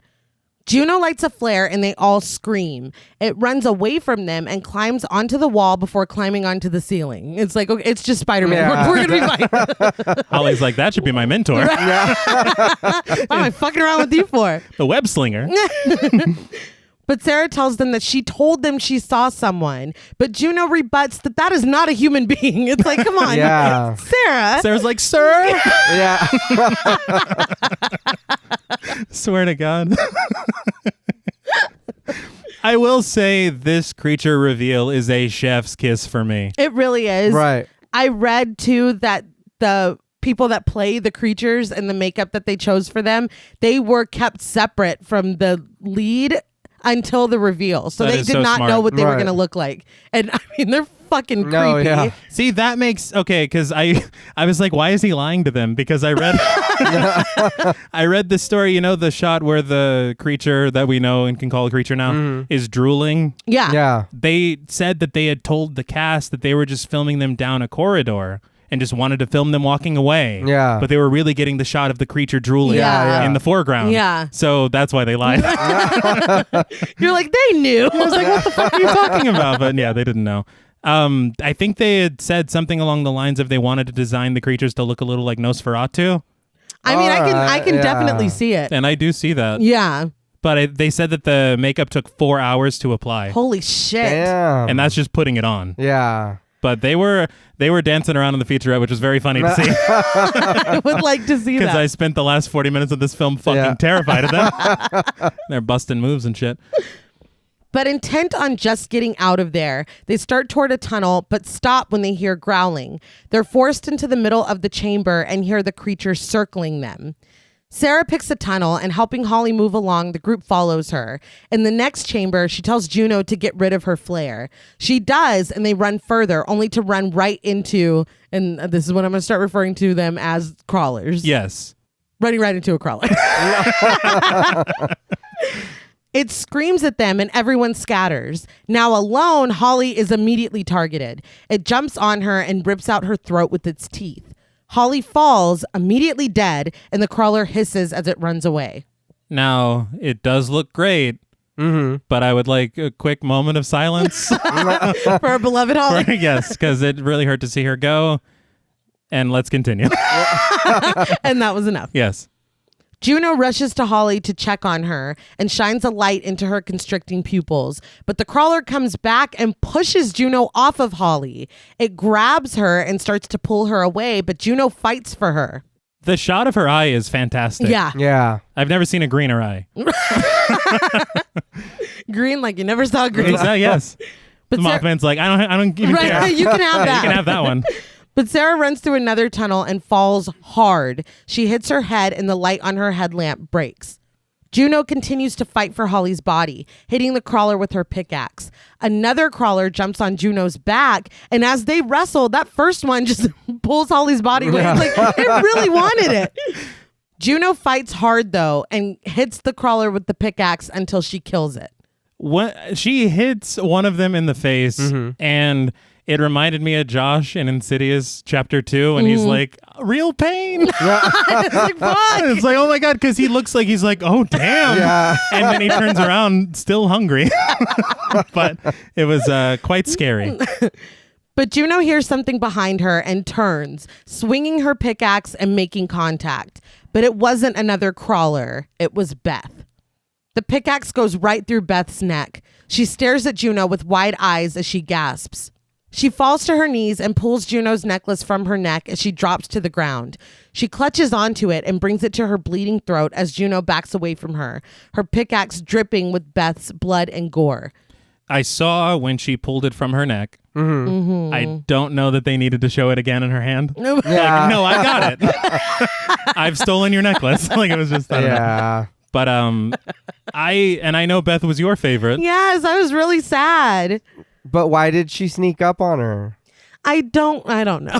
Like, Look, Beth's not perfect.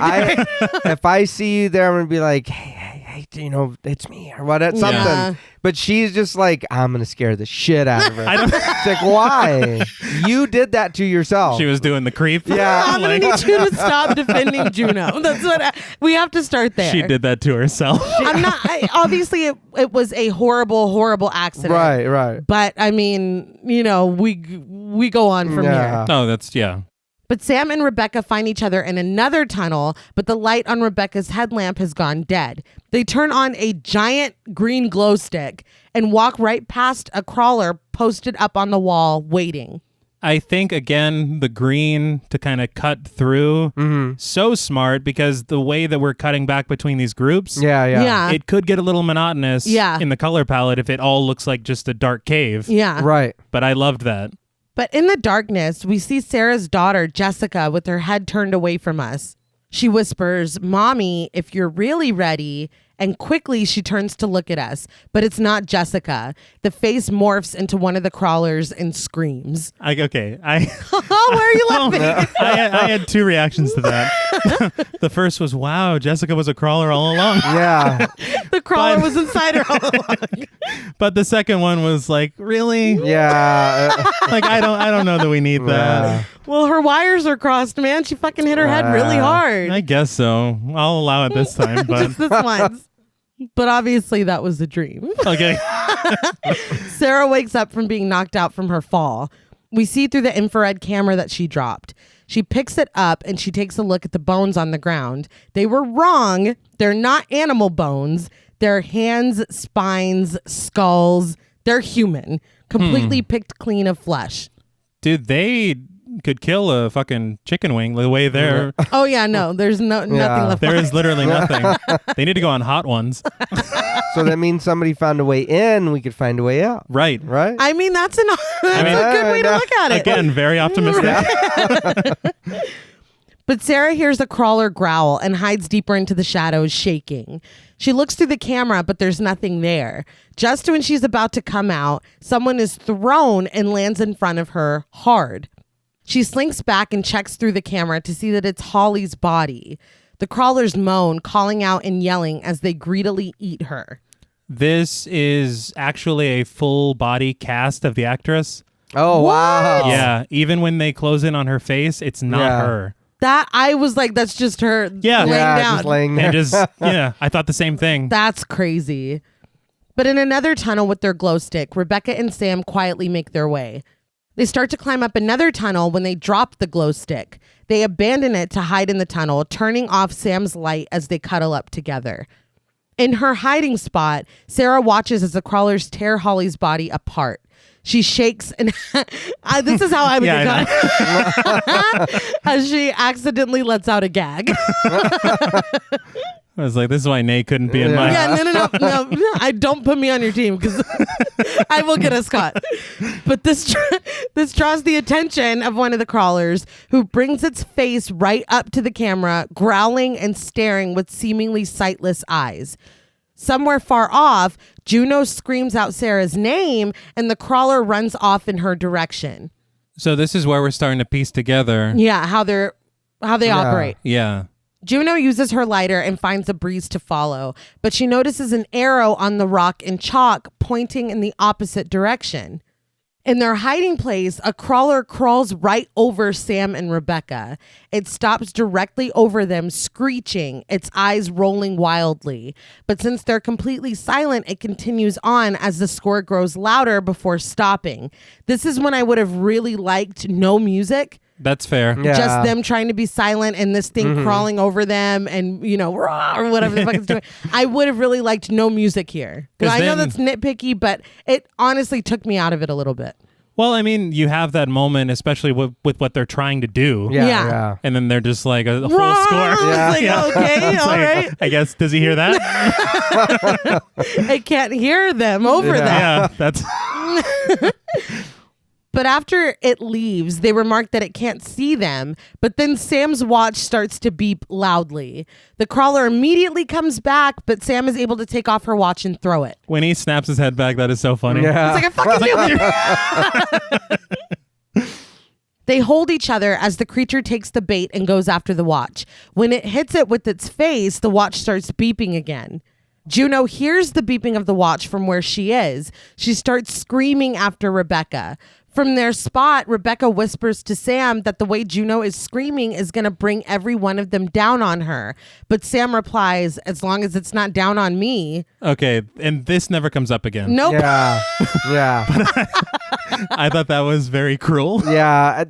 I think that too was another reason too. I was like, so am I not supposed to like any of them? I was like, because as far as you she's That's your friend. Yeah. What the fuck do you mean? One- Not let's save her. Oh, let's throw a rock over there. Yeah. So they distract She's to give her time. good. No, right. Yeah. Fuck her. As long as It's I'm like not a- eating. Yeah. It's fucked up. All right. He said this never comes up again. No. It doesn't. And even her sister's like, God damn. Yeah. Sister, we need to talk about what you said back there. Yeah, little sister. But with Juno having drawn all of them away, Sarah is able to come out of her hiding spot. She looks down at Holly and rummages through her clothes to find a knife. Juno, though, continues to scream out for everyone in the group. She shines her flashlight on one of the crawlers and goes quiet. It doesn't bother her, it just runs into the darkness, but she readies her pickaxe and follows it. Sarah continues to take from Holly, apologizing to her as she does so. Using her things, though, she's able to put together a makeshift torch. Meanwhile, Rebecca and Sam leave their hiding spot. With her glow stick and a claw hammer, Rebecca finds them a clear route and lets Sam take the lead with her headlamp. Rebecca hangs back, investigating a sound she heard behind them, but continues behind Sam. Before she can catch up to her, though, a crawler descends on them, screeching. What? No, I just the thing about the crawler like hanging down, it scared the fuck out of me. Yeah. I will admit that. But I do want to talk about, because I know that a lot of times people say jump scares are bad or whatever. Right. This one is perfect. Yeah, it's earned. Yes, and it starts a sequence Yeah. that Right. continues. If a jump scare is there just to give you a short burst, it's kind of ridiculous. Yeah. Right. But this one is to keep your heart racing. Yeah. And it does. I'll be the first to tell you. I was wearing my Fitbit at the time, and But Rebecca does her best to fight it with her hammer. It grabs hold of her, though, but just before it can get her like they got Holly before, her hammer hits home. The crawler screams and jumps back, shocked at the hammer hanging out of its shoulder. It's like, what the fuck? Juno enters and comes up behind the creature, breaking its neck. It falls to the side and Rebecca spits on its body for good measure. Yeah. this isn't the last time. No, they be No. spitting on the crawlers like a few times. Juno rips out the hammer and Rebecca hugs her, saying that she heard her calling out for Sarah. In Rebecca's arms, Juno's stoic facade crumbles and she begins to cry. She tells them that they took Holly, and after a moment of hesitation, that Beth is dead too. It's not technically a lie. We're not No. going to ask questions on how she got that. Yeah, no. You saw But the let me just crawlers, right? tell you, yeah, you can assume what you're going to assume. She is not with us anymore. Heartbroken, Sam kicks the creature's body. Juno asks what they are, and Sam kneels down to inspect it. She says that she doesn't know, but that they do look human. Rebecca asks that they stop the examination and just find a way out, but Juno insists that they need to know what they're fighting. I wasn't a fan of that line Yeah. Why? because it felt very like monster movie. You need to tell us what we're fighting. I was like, come on, man. That's a bit much. Juno's like, if these are new creatures, we can name them. Yeah. Like, God damn it, Juno. She's like, at the end of the day, something's getting named after. But Sam widens the creature's eyes to show that they're completely blind. She assumes that they use sound to hunt, like bats. She says that they've evolved to live down here in the dark. Juno says they must go to the surface to hunt, and then they bring their food back down here. She says that if they can stay quiet enough and evade them, she may have found a way out. She says that the people down here that left their climbing equipment marked the way out, and she found those marks. Sam asks what they're waiting for, and Juno says that she's not leaving without Sarah before sliding the pickaxe back onto her belt. I could not have been more surprised. Yeah, that's what- Especially after what Sam just said. Yeah. I was like, so really the real villain is I feel like, I really like this though, because again, there is a complicated motivations, complicated feelings and Right, factors right. to Juno, like there is to real people. Yeah. yeah. Because one would expect her to be like, yeah, let's get the fuck out of Well, here. and I wonder if some of that is from guilt. Oh, for sure. You know, I feel like this whole thing is kind of motivated by guilt and, you know, really wanting something named after her. It could be two things. You can have two motivations. Sarah, though, is moving slowly through the den of bones with her torch held out in front of her. Someone in the pile of bones and bodies gasps loudly and calls out her name. It's Beth. Something has been thrown on top of her, and Sarah pulls it off. Blood pours out of Beth's mouth, and she tells Sarah to run. Sarah tries to pull Beth up, but she screams in pain and asks her to stop. Sarah says that Juno has been looking for her. She'll find Juno, and then they'll come back and save her. Beth tells Sarah to stay away from Juno. Juno's the one who did this to her, and she left her behind. Sarah's in complete denial, but Beth doubles down. Find your way out and don't trust her. Sarah tries to pull Beth up again, but their hands are slick with blood, and she loses her grip on Beth's hand and ends up with Juno's necklace. She remarks that it's Juno's, and Beth tells her that it was from Paul. Paul, you messy bastard. Yeah. Like, she wears this every fucking day, and she's around your current wife? Yeah. That's my only thing with that. You had this on. She never noticed that? No. I mean, Where'd you get that? Yeah. Oh, wow. That's funny because and she like Paul doesn't. used to say that. She doesn't Yes. she doesn't just wear it. She like touches it. She fiddles with it. Before she made the cross, she kissed it. Because it was like for good luck or something. Yeah, yeah. Well, Like, what the fuck is that on her? Yeah. It Oh, where'd gets- you get that? Yeah. Well, we got receipts. Oh, Hold okay. on. All right. Sarah immediately begins to cry and wipes the blood off of the necklace. The feather is inscribed with Paul's saying, "Love each day." See, and come on. Beth apologizes and the two women sob. They stop when they hear the creatures growl. Now, this is when I'm like, okay, so I'm forced to infer that I feel like when Sarah left them to put all the equipment away and everything after the white water rafting trip, Yeah. I think that Beth confronted Juno then. Oh. But then they got into that car accident. And then I it mean, was like- tragedy struck, and it's Yeah, like, why yeah. even bring it up? Because I don't think that Beth just inferred this. I feel like she had confirmation and she knew. the way she was saying it. Yeah. Yeah, but we don't see that. We do No. not see that. But And that's we what I'm don't saying. know that. Well, We- I but mean- Beth is not the type of person to lie. Okay. To me, it makes less sense for her to have pulled the necklace off in this frenzy looking and be like, didn't Paul used to fucking Yeah. say-" Like, No. so, Yes. so Yeah. I would hope that there was another scene. And she's been laying there that whole time bleeding. She's not dead. Yeah, that from her throat. Yeah. She's like, I have one last cup of tea to pour. I must spill it, and then I can go into the light. All right. Gotta respect it. She's got a plan. I mean, Sarah tries one more time to get Beth to go with her, but Beth simply can't. She only asks that Sarah not leave her here like this. Sarah begs her not to ask her to do that because she can't, but Beth does. She asks her, please. Sarah finally nods her head and asks her friend to close her eyes. Beth nods and does so. Sarah raises up a rock and brings it down hard on Beth's head. In the wake of what she's done, Sarah pants, trying to catch her breath. She wasn't going to tell her a joke about a lime or something. Yeah. or- Oh, she should have. Yeah. And then while she's like, Yeah. yeah. Dude, that would be a great. I don't mind. If take me out with the if with the last Yeah. thing I remember is laughing, Yeah. that's pretty good. But taking this moment of weakness, a crawler jumps on Sarah's back. They're not sentimental. No. Her friend's dead. Get her. Can you give me a fucking minute? I got to switch gears, man. Sarah's able to fight it off and stomp down on it until it's dead. But another crawler comes over. But this one has hair and breasts. It's the first female presenting one that we've seen. Yeah. It's homeboy's wife that they just She's like, killed. oh, Yeah. hell no. I was like, well, she's the queen. Right. Yeah. Tom So- hasn't come back in 10 minutes. Now you go look for him. She's like, I don't like what happened to you. Yeah. So But she crawls over to Beth and lowers her head, sniffing her, but senses Sarah and screeches. Sarah runs before stepping into a pool of blood and falling in, throwing her torch onto a nearby rock. Slowly and silently, Sarah raises her head out of the pool, completely red. Like, she's completely red. Yeah. now I've heard of a bloodbath, but this is This is ridiculous. She slowly tries to climb out, but the female crawler catches her and tries to pull her back in.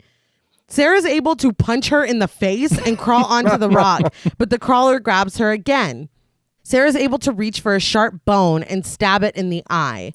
The crawler falls back into the pool of blood, dead. So we know two things about them. One is they operate based on hearing. Yeah. Right. And two, their eyes are fucking juicy, man. Yeah. That shit was spraying like no other. It was a lot. Yeah. So whenever she came out of that pool of blood, did you almost take it as almost like a rebirth? I actually wanted to say that. That's how I Yeah. saw it, because for the rest of this movie, this is a whole new No, bitch. yeah, like yeah. this is a whole new bitch. She is not Sarah anymore. No. Sarah climbs onto the rock and reaches for her torch, but another crawler comes over and Sarah freezes. It literally climbs on top of her, drooling on her head, but she stays completely quiet and it doesn't notice her. After an agonizing moment, it crawls away. It like steps on her head or uses her head for leverage. I was like, damn. Was it eating like a peach or something? Yeah. That shit was gross. They were in season. Yeah. They're in season. Was it a Mackinac or whatever?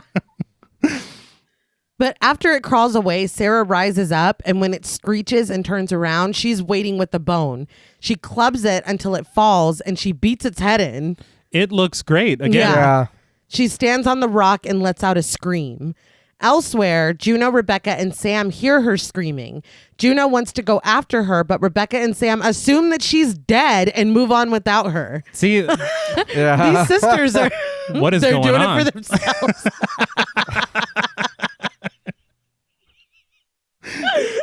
Juno stays behind, though, when she hears the growling behind her. She shines her flashlight and reveals dozens of the crawlers writhing around and bumping into each other. She screams at Sarah to run, drawing their attention before crawling into the tunnel after Rebecca and Sam. Sam is far ahead, though, and comes to a ledge. She kicks a rock over, and again, it's a long time before it splashes below. She climbs up onto the ceiling like Rebecca had, but has trouble because her hands are cut up and bleeding. Juno and Rebecca finally find her. Juno is in the front, so she screams out to Sam to come back because she doesn't have enough rope to make it across. Rebecca joins Juno, crying and begging for her sister to come back. Sam looks at her bleeding hands and then up to the ceiling. A crawler is crouched and staring right into her face. Sam's eyes widen as she readies her knife. Juno screams at her to not do it, so Sam holds still, and the crawler advances on her, reaching out blindly until it rips out her throat. I, first of all, was very impressed by the way that Sam is handling this situation. Uh-huh. Yeah. It couldn't be me. We'll just leave it at That's that. all I'm going to say. Sam manages to stab it before slumping backward, dead, still suspended from the ceiling and pouring blood. Rebecca and Juno sob, but the grieving is short-lived when a crawler comes up the tunnel and grabs Rebecca. It pulls her and begins to eat her stomach and guts. Juno stops screaming and backs away. She jumps off the ledge and free falls before crashing into the water. Again, it's nitpicky, but to me, them being taken out back to back, it really felt like they're like, okay, we just needed to be Juno and Sarah. Like Yeah. it felt too fast. Was that necessary? Why did she go out there again? I think she was just trying to get away from the crawlers. I mean, she could have. She To didn't have Sam? to. Yeah. I think she was trying to do what Rebecca did and get make the them, way. make a way for them to come No, across. that just I didn't understand why. Why is that your like that's what you want to do? I mean, it was. If it's not that, then that's a dead end. And then where do you go? Well, I mean, you're with your friends. Yeah, I that's mean, true. at least you get we're Try to a group, fight. Yeah. Don't separate. Yeah. And I mean, and that was one of the obviously- rules, wasn't it? Yes. Yeah. Obviously, you can just free fall like Tom Petty, and you're gonna be fine. I mean, you're gonna be okay. Apparently. I was laughing though at the same exact thing of you saying that this just back to back. Yeah. I'm Like I loved the prosthetic in the neck and the chewing. Oh and no! Everything it looks great. Everything looks looked great. Yeah. Her But guts looked great. Everything looked fantastic. That's you go not my complaint. because she gets killed and then this crawler's like motorboating her sister's intestines. And then Juno's like, this is too weird. Yeah. Even for me.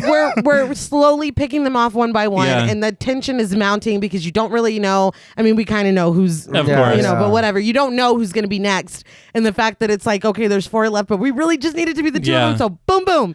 It's I like, didn't love that. No. Almost like third act disease. Yeah. You know?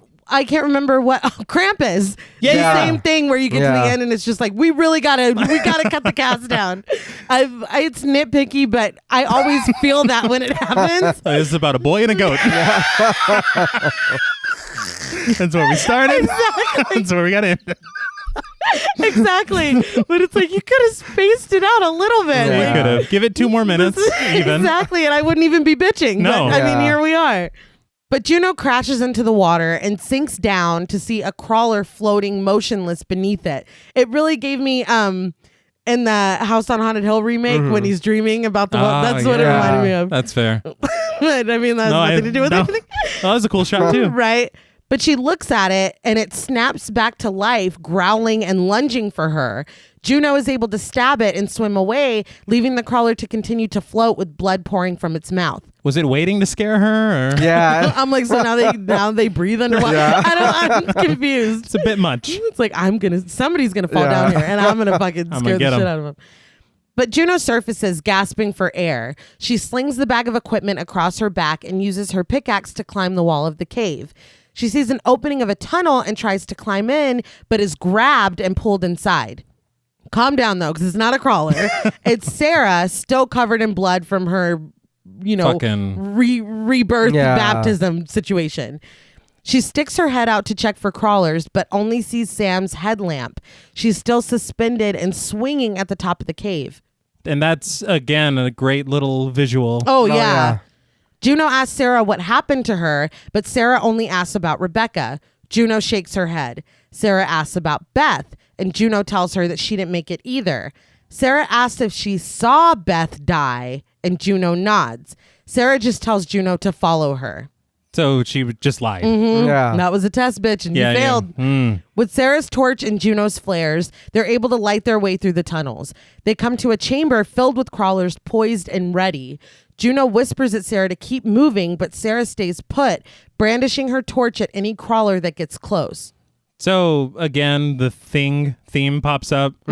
It's also ending with them with their flares, and it's trust's a hard thing to come by, child. Like it just feels very, very homagey, and I don't mind it. No, because it's not too much. No, Right. But when Juno moves, one jumps on her. Sarah tries to distract it with the fire, but gets the torch knocked out of her hand, and a crawler jumps on her too. What ensues is an epic fight scene where the women take on the crawlers using everything at their disposal. This includes, but is not limited to, their pickaxes, bashing heads on rocks, and a great shot of Sarah sticking her thumbs through the crawler's eyes. that was a lot. For a while. Yeah. For a while. Juno is able to stick the torch in a crawler's mouth, and while its mouth is on fire, she brings the pickaxe down on its head. It's funny because it turns around and it's like, wow. Like its mouth is like wide open. It's like none of you have ever turned around like that. We've seen you turn around plenty of times. It was really asking for it, but What makes me laugh is they've evolved to be, adapted to this cave. Right. Their combat did not, because Yeah. they have been creatures for however long. These people have been in here for like an hour, Yeah. and they've and they're killed whooping like all ass, of you. Yeah. Sarah grabs a pickaxe, and with the crawlers now slain, the two women face each other. She holds the pickaxe up and lets Juno's necklace drop into view. Juno looks at it and then back up at Sarah, who just continues staring at her. That shot of Sarah in the rain Yeah. and the blood, It's great. incredible. Screeching is heard from elsewhere, and Juno turns in the direction of the sounds. That's when Sarah brings the pickaxe down right into Juno's leg. I know I've said a lot of negative things about Juno, but that's a lot. But did she deserve this? I'm not sure. Yeah. I feel like this might be maybe too much. Yeah. I know Wait. you and your lemon bars and whatnot, I but, mean, I'm just or lemon squares. really lemon Right. square. Yeah, but let's get out of here, and then I'll whoop your ass on the surface. You know what I Yeah. mean? No. Yeah. I mean, I don't. Sarah, like I said, this is a whole new bitch from when she went into that blood pool. It's kind of unbelievable. But without another word, Sarah grabs her torch and fucking takes off. Juno pulls the pickaxe out of her leg and holds it up as crawlers descend on her.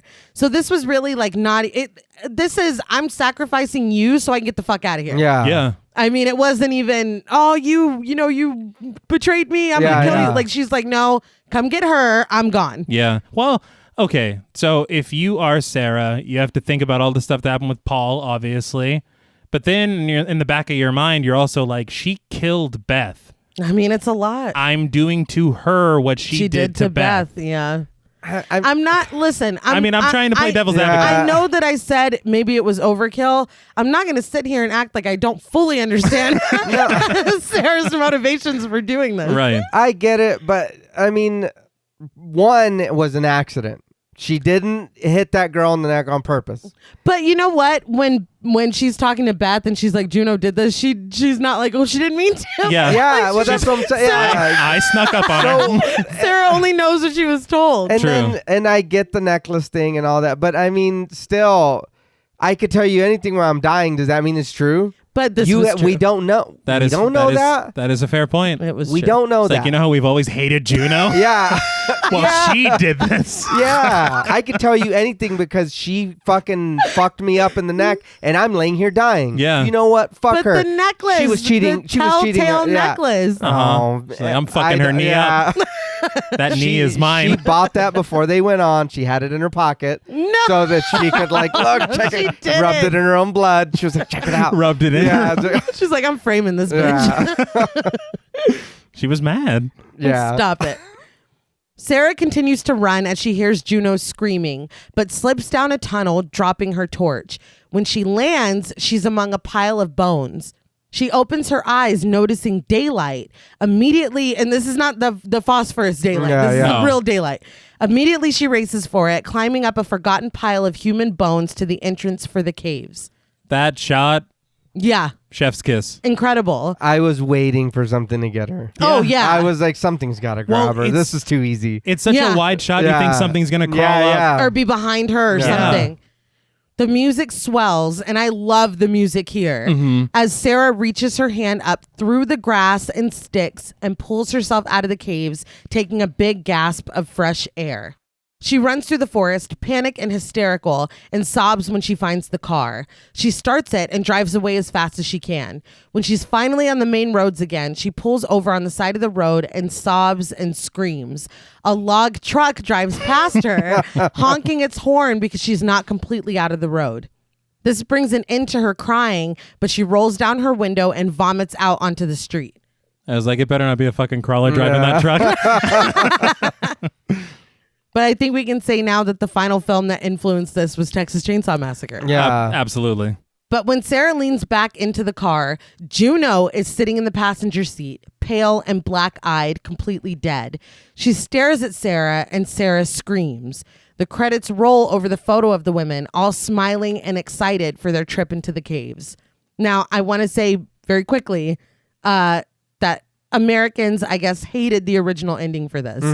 And so we lost, I don't know, a minute or two from the true ending or the ending that they got in the UK. So if you'll indulge me in that very quickly. Starting from when Sarah vomits out the window and sees Juno in her passenger seat, she screams and then wakes up in the tunnel where she fell.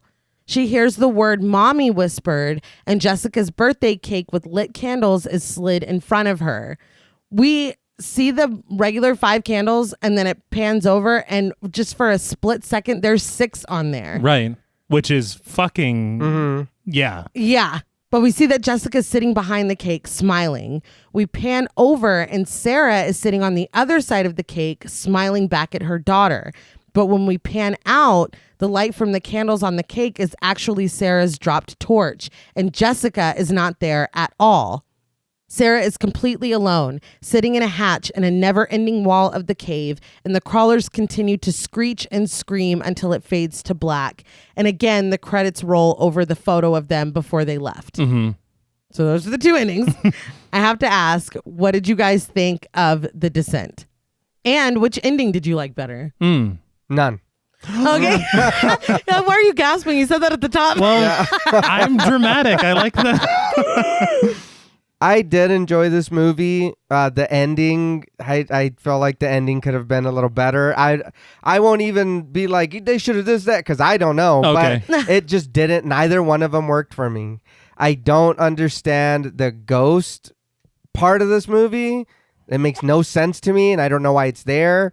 The affair thing, same thing. I don't know why it's there. I mean, I get it, but I feel like it could have been done. You could have found another reason for her to leave Juno there. I think, honestly, just the simple fact that she killed Beth Yeah. would have been No, enough. yeah, I mean, that. yeah, that's a good point. Yeah. But neither of the endings? Nah, not really. Which one do you like better? If you had to choose. I mean, I guess where she's stuck in the cave. The only reason that doesn't work for me, then that means everything that happened was for nothing. Well, yeah. You know what I mean? Right. It's bleak. Yeah, as fuck. but then even the ending that we got in the U.S. So are you haunted? I don't know what the fuck this means. Well, you did this a few times in the movie, and it means nothing. That's like why, to me. And I get what you said about the pills, and that made sense. Mm-hmm. Yeah. But again, you don't tell us that, so it means nothing to me. It makes me confused because I don't know anything about your medical history. 2, I don't know what you're taking. You know what I mean? Yeah. It's like I either stick with it or give us a little more breadcrumbs so we can know what's going on, or don't do it at all, because I'm confused about a few things in this movie, and I did enjoy it. Before anything else, I did enjoy it, but I feel like, again, and I know we say this all the time, but watching it for the movie, it's like, why'd you do that? You know, there's a few things, like I said, that I was like, you didn't need that in the movie. But overall, I did enjoy the movie. It's very, very good. I think that when it comes to the endings for me, I think it's because it's like which one are you going to, which themes are you trying to explore? Right. Mm-hmm. Like if we do the one with the just seeing Juno's corpse or whatever, or her ghost, are we going with, I guess, the giggles that she was hearing? Yeah. And saying that she is like seeing people, right, dead people in her past, and that's what we're doing? Or are we going through with the birthday cake that we keep seeing? Yeah. Which to me is a more satisfying.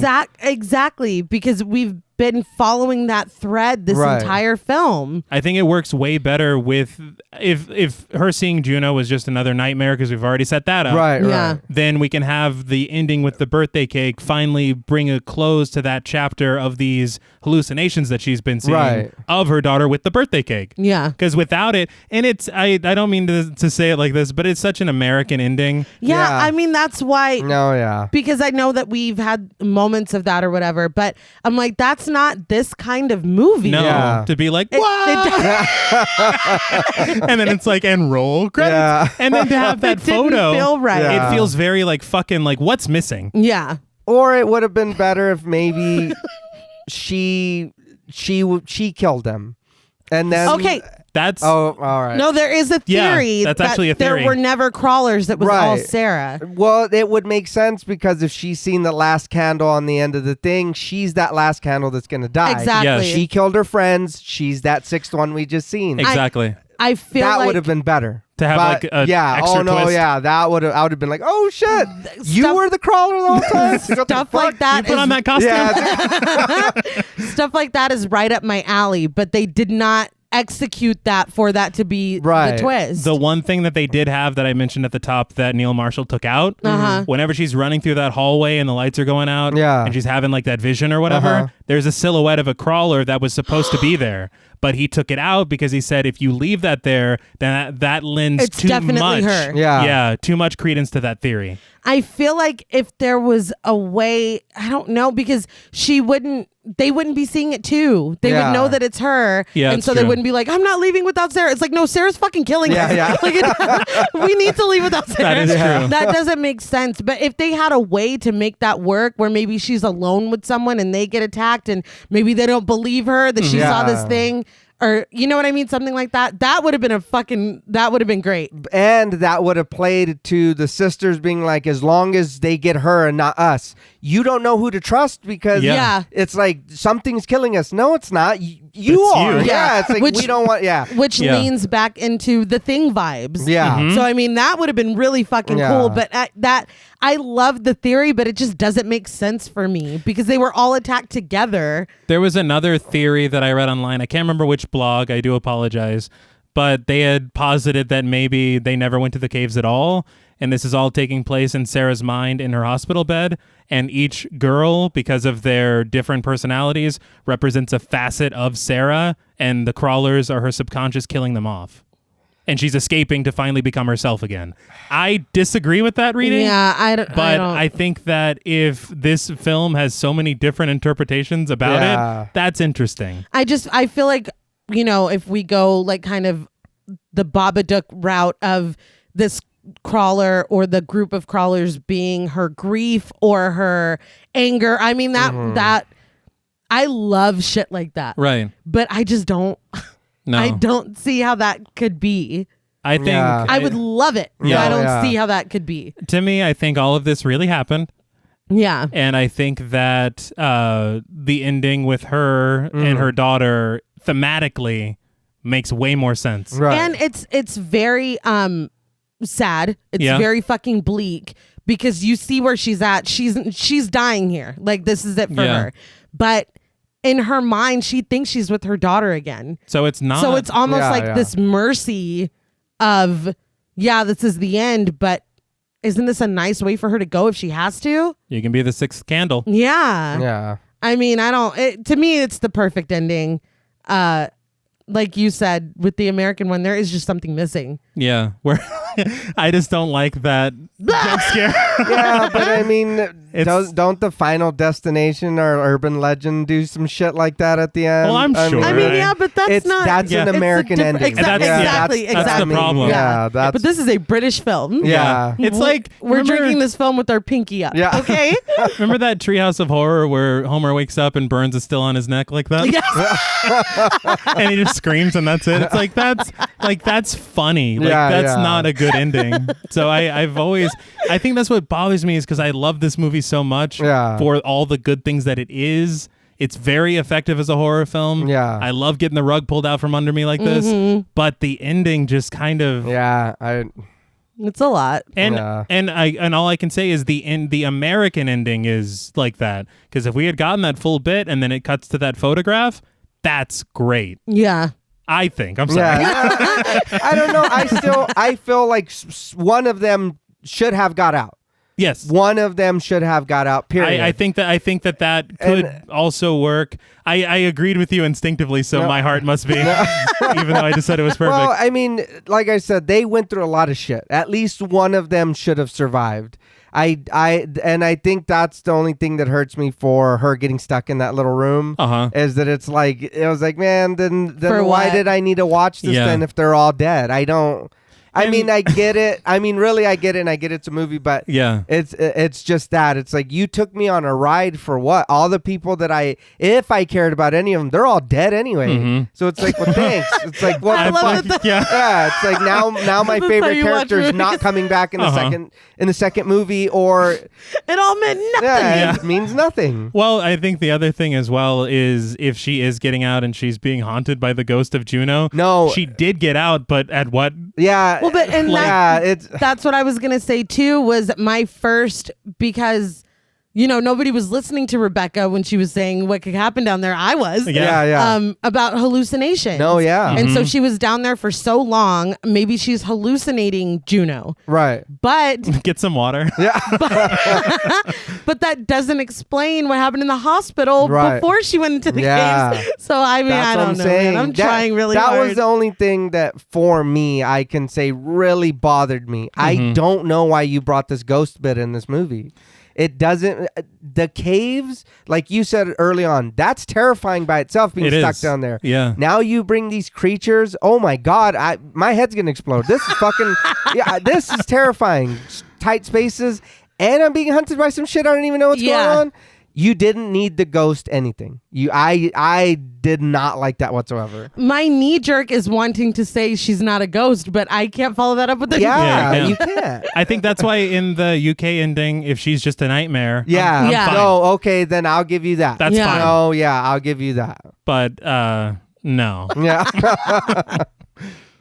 But I guess we can go into ratings. I had, like I said, some nitpicky stuff about like the final act with things moving a little Right, quickly. I love that this is almost two films in one, really, with the drama that's built up at the top, full of tragedy, and then still scary. Yeah. But then, boom, there's these fucking scary ass creatures that are just, it's really, the best kind of 2-for-1 deal that you can get because they were both very effective for me. And it's not like, oh, they had me up until the monsters. Like, it's still good after that. And I've seen movies where they try that. Yeah, and it doesn't work. Yeah. Almost everything is very effective for me. I know I had moments with music or whatever that didn't really work for me. And there is a lot, I won't say a lot, there's a few gaps that I really had to use my own imagination to fill, which probably should count against it, if we're being honest. But I think overall, this is a super unique, very claustrophobic film. The creatures are fucking scary. Mm-hmm. There's just so much unknown. They're lost. They can't find their way out. And then you have, we think we have a villain until we meet the actual villains. It's just, I really love it. And I feel like because I've watched it twice in the last few days, and then I had seen it back in October. I feel like I like it more every time I watch it. But again, it is not perfect. I don't like that I have to fill in my own plot holes. I'm not asking for a flashback of them talking.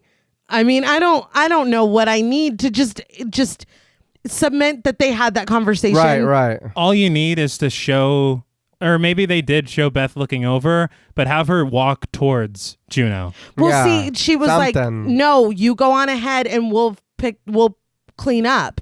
I felt like even if we get a shot of her looking at her like, or being like, we need to talk or something like that. Or them loading the car and them being animated behind them. Or that. You're focused on the happy family. Exactly. And then you can see that in the back. That's would what be I'm saying. perfect. Just a little more. Just a little more so that I can be like, damn, you. I couldn't be like, oh no, I'm gonna believe everything's going on. It's like, no, I don't know what's happening. You didn't give me enough. Yeah. But overall, besides all that, I really do love this. Oh yeah. And if you're able to forgive those moments, like I would recommend this to anyone to watch. I feel like more people should talk about it for how unique it is. Yeah. I really, really love it. So I'll just say, on a scale from 1 to 10, cannibalistic cave creatures, I am giving The Descent an 8.5 out of 10. The things that I have issues with are mostly overshadowed by everything else that's so great in this film. So I feel comfortable with my 8.5, and I will now open up the floor. Like I said, I really did enjoy this movie as well. My things are the same thing. I didn't like having to guess my own, the plot of what was going on. The ghost thing really bothered me. Like, I was like, why without that, just following like the first half, like you said, everything is build up and being set up. And then the second half is like, straight horror. Yeah. That's fucking terrifying. Yes. I don't need I don't need the ghost at the end. I don't need the whatever's happening in the hospital. I don't, you know what I mean? It confused me. You know what I mean? And then the whole affair thing, but we don't know that really happened. Oh, but there's a necklace.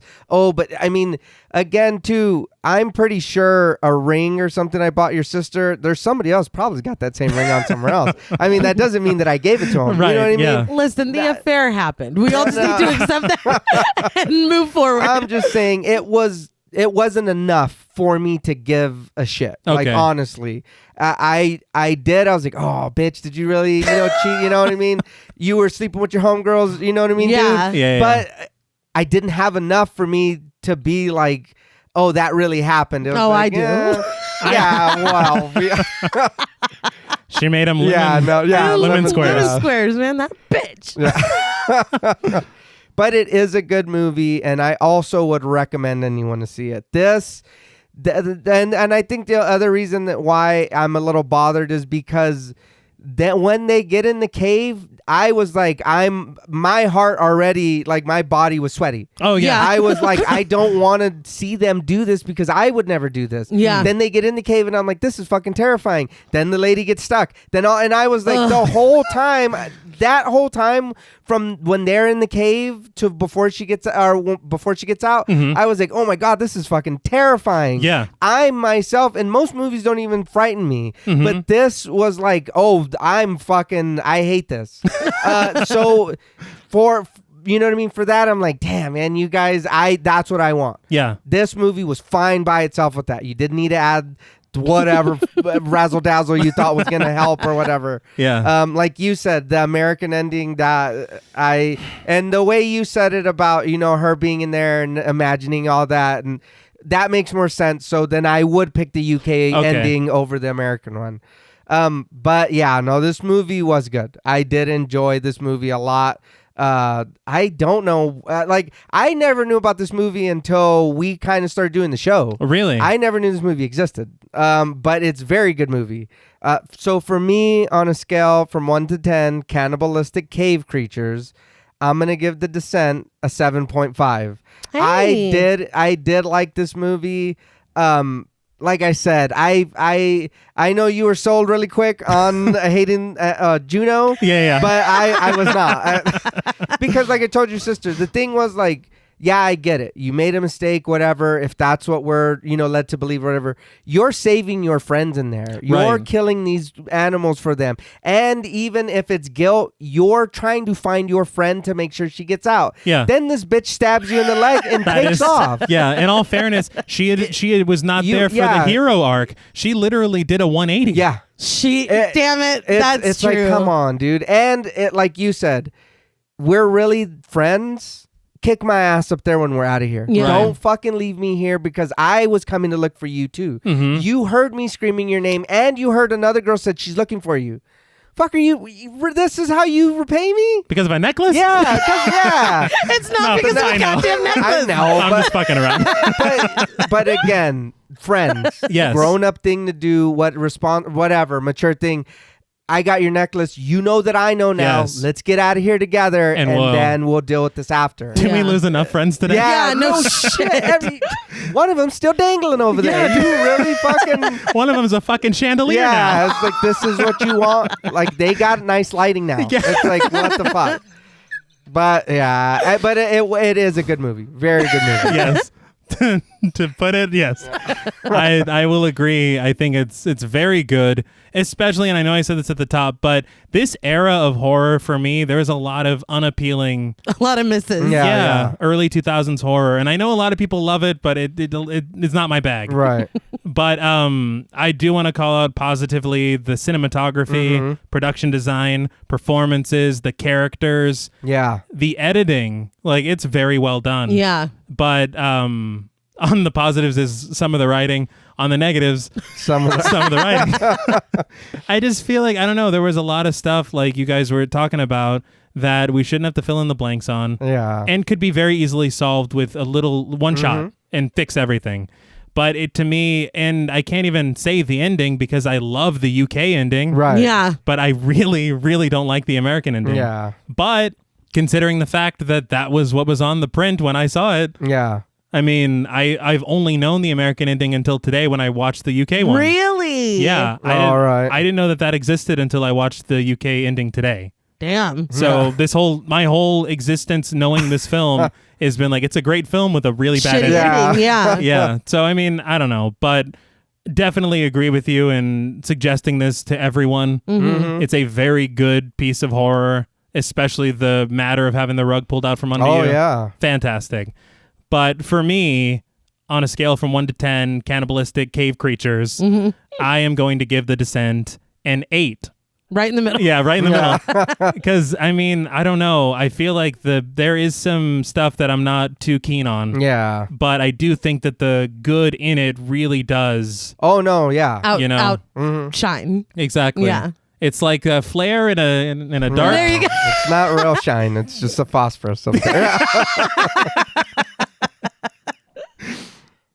Well, that's all from us at Pod Mortem. What would you rate The Descent and what should we watch next? Let us know on Twitter at the Pod Mortem. Be sure to follow us on Instagram and like us on Facebook. Be sure to follow each of us on Twitter at Blood and Smoke, at RealStreeter84, and at TravisMWH. Please consider pledging to our Patreon and stay tuned until after the music for a special shout out to our Wendigo Getter patrons. And remember, be careful what you keep from those closest to you. It's only a matter of time before that deep, dark secret sees the light of day. Until next time.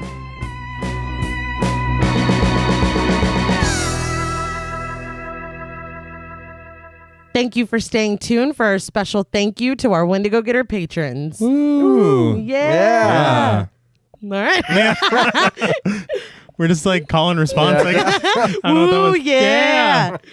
A special thank you to Chris Ontiveros, Kristen Lofton, Megan Martinez, Kimberly Bass, Sophie Hodson, Anthony Jerome M, Jordan Nash, Kent Morton, Guy 54, Lala Thomas, Travis Anissa Hunter, Miguel Myers ATX, Mandy, Jennifer Perez, Pierre Lombard, Allison O'Neill, Carissa, TJ and Angie Bronson, Gabrielle Trevino, Spooky Mom, Andy Teague, Applin Ontiveros, Karima Rhodes, Antonio Huerta, Kimberly Kleindienst, Will Brown, Linda, Sydney Smith, Osvaldo Soto, Jonathan Booth, Bobby Holmes, Donna Eason, JD Rezak, Molly Gerhart, Armand Spasto, Aaron Aguirre, Eggy, William Barry, Brittany Ramatar, Charity Oxner, Amanda Six, Mandy Rainwater, Eden, Jordan Roberts, Dylan, Melissa Sierra, Holly Bryan, Jordan Blevins, Michelle Moore, Liz Heath, Spencer Montalvo, Pancake the Panda, John Ramos, Michael Newding, Alexius Roberts, Dan Laveau, Itzy M, Gary Horton, Amanda Aliff, Leisha Olivier, Kate Lamp,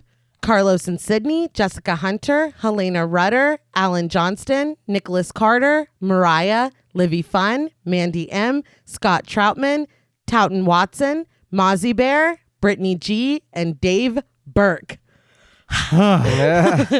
Thank you all so much. Yes, Yeah. thank you. Very incredible. We truly hoped you know how much we appreciate you. She's got a cave named after her, I think. Yeah. A cave and a species. Until next time.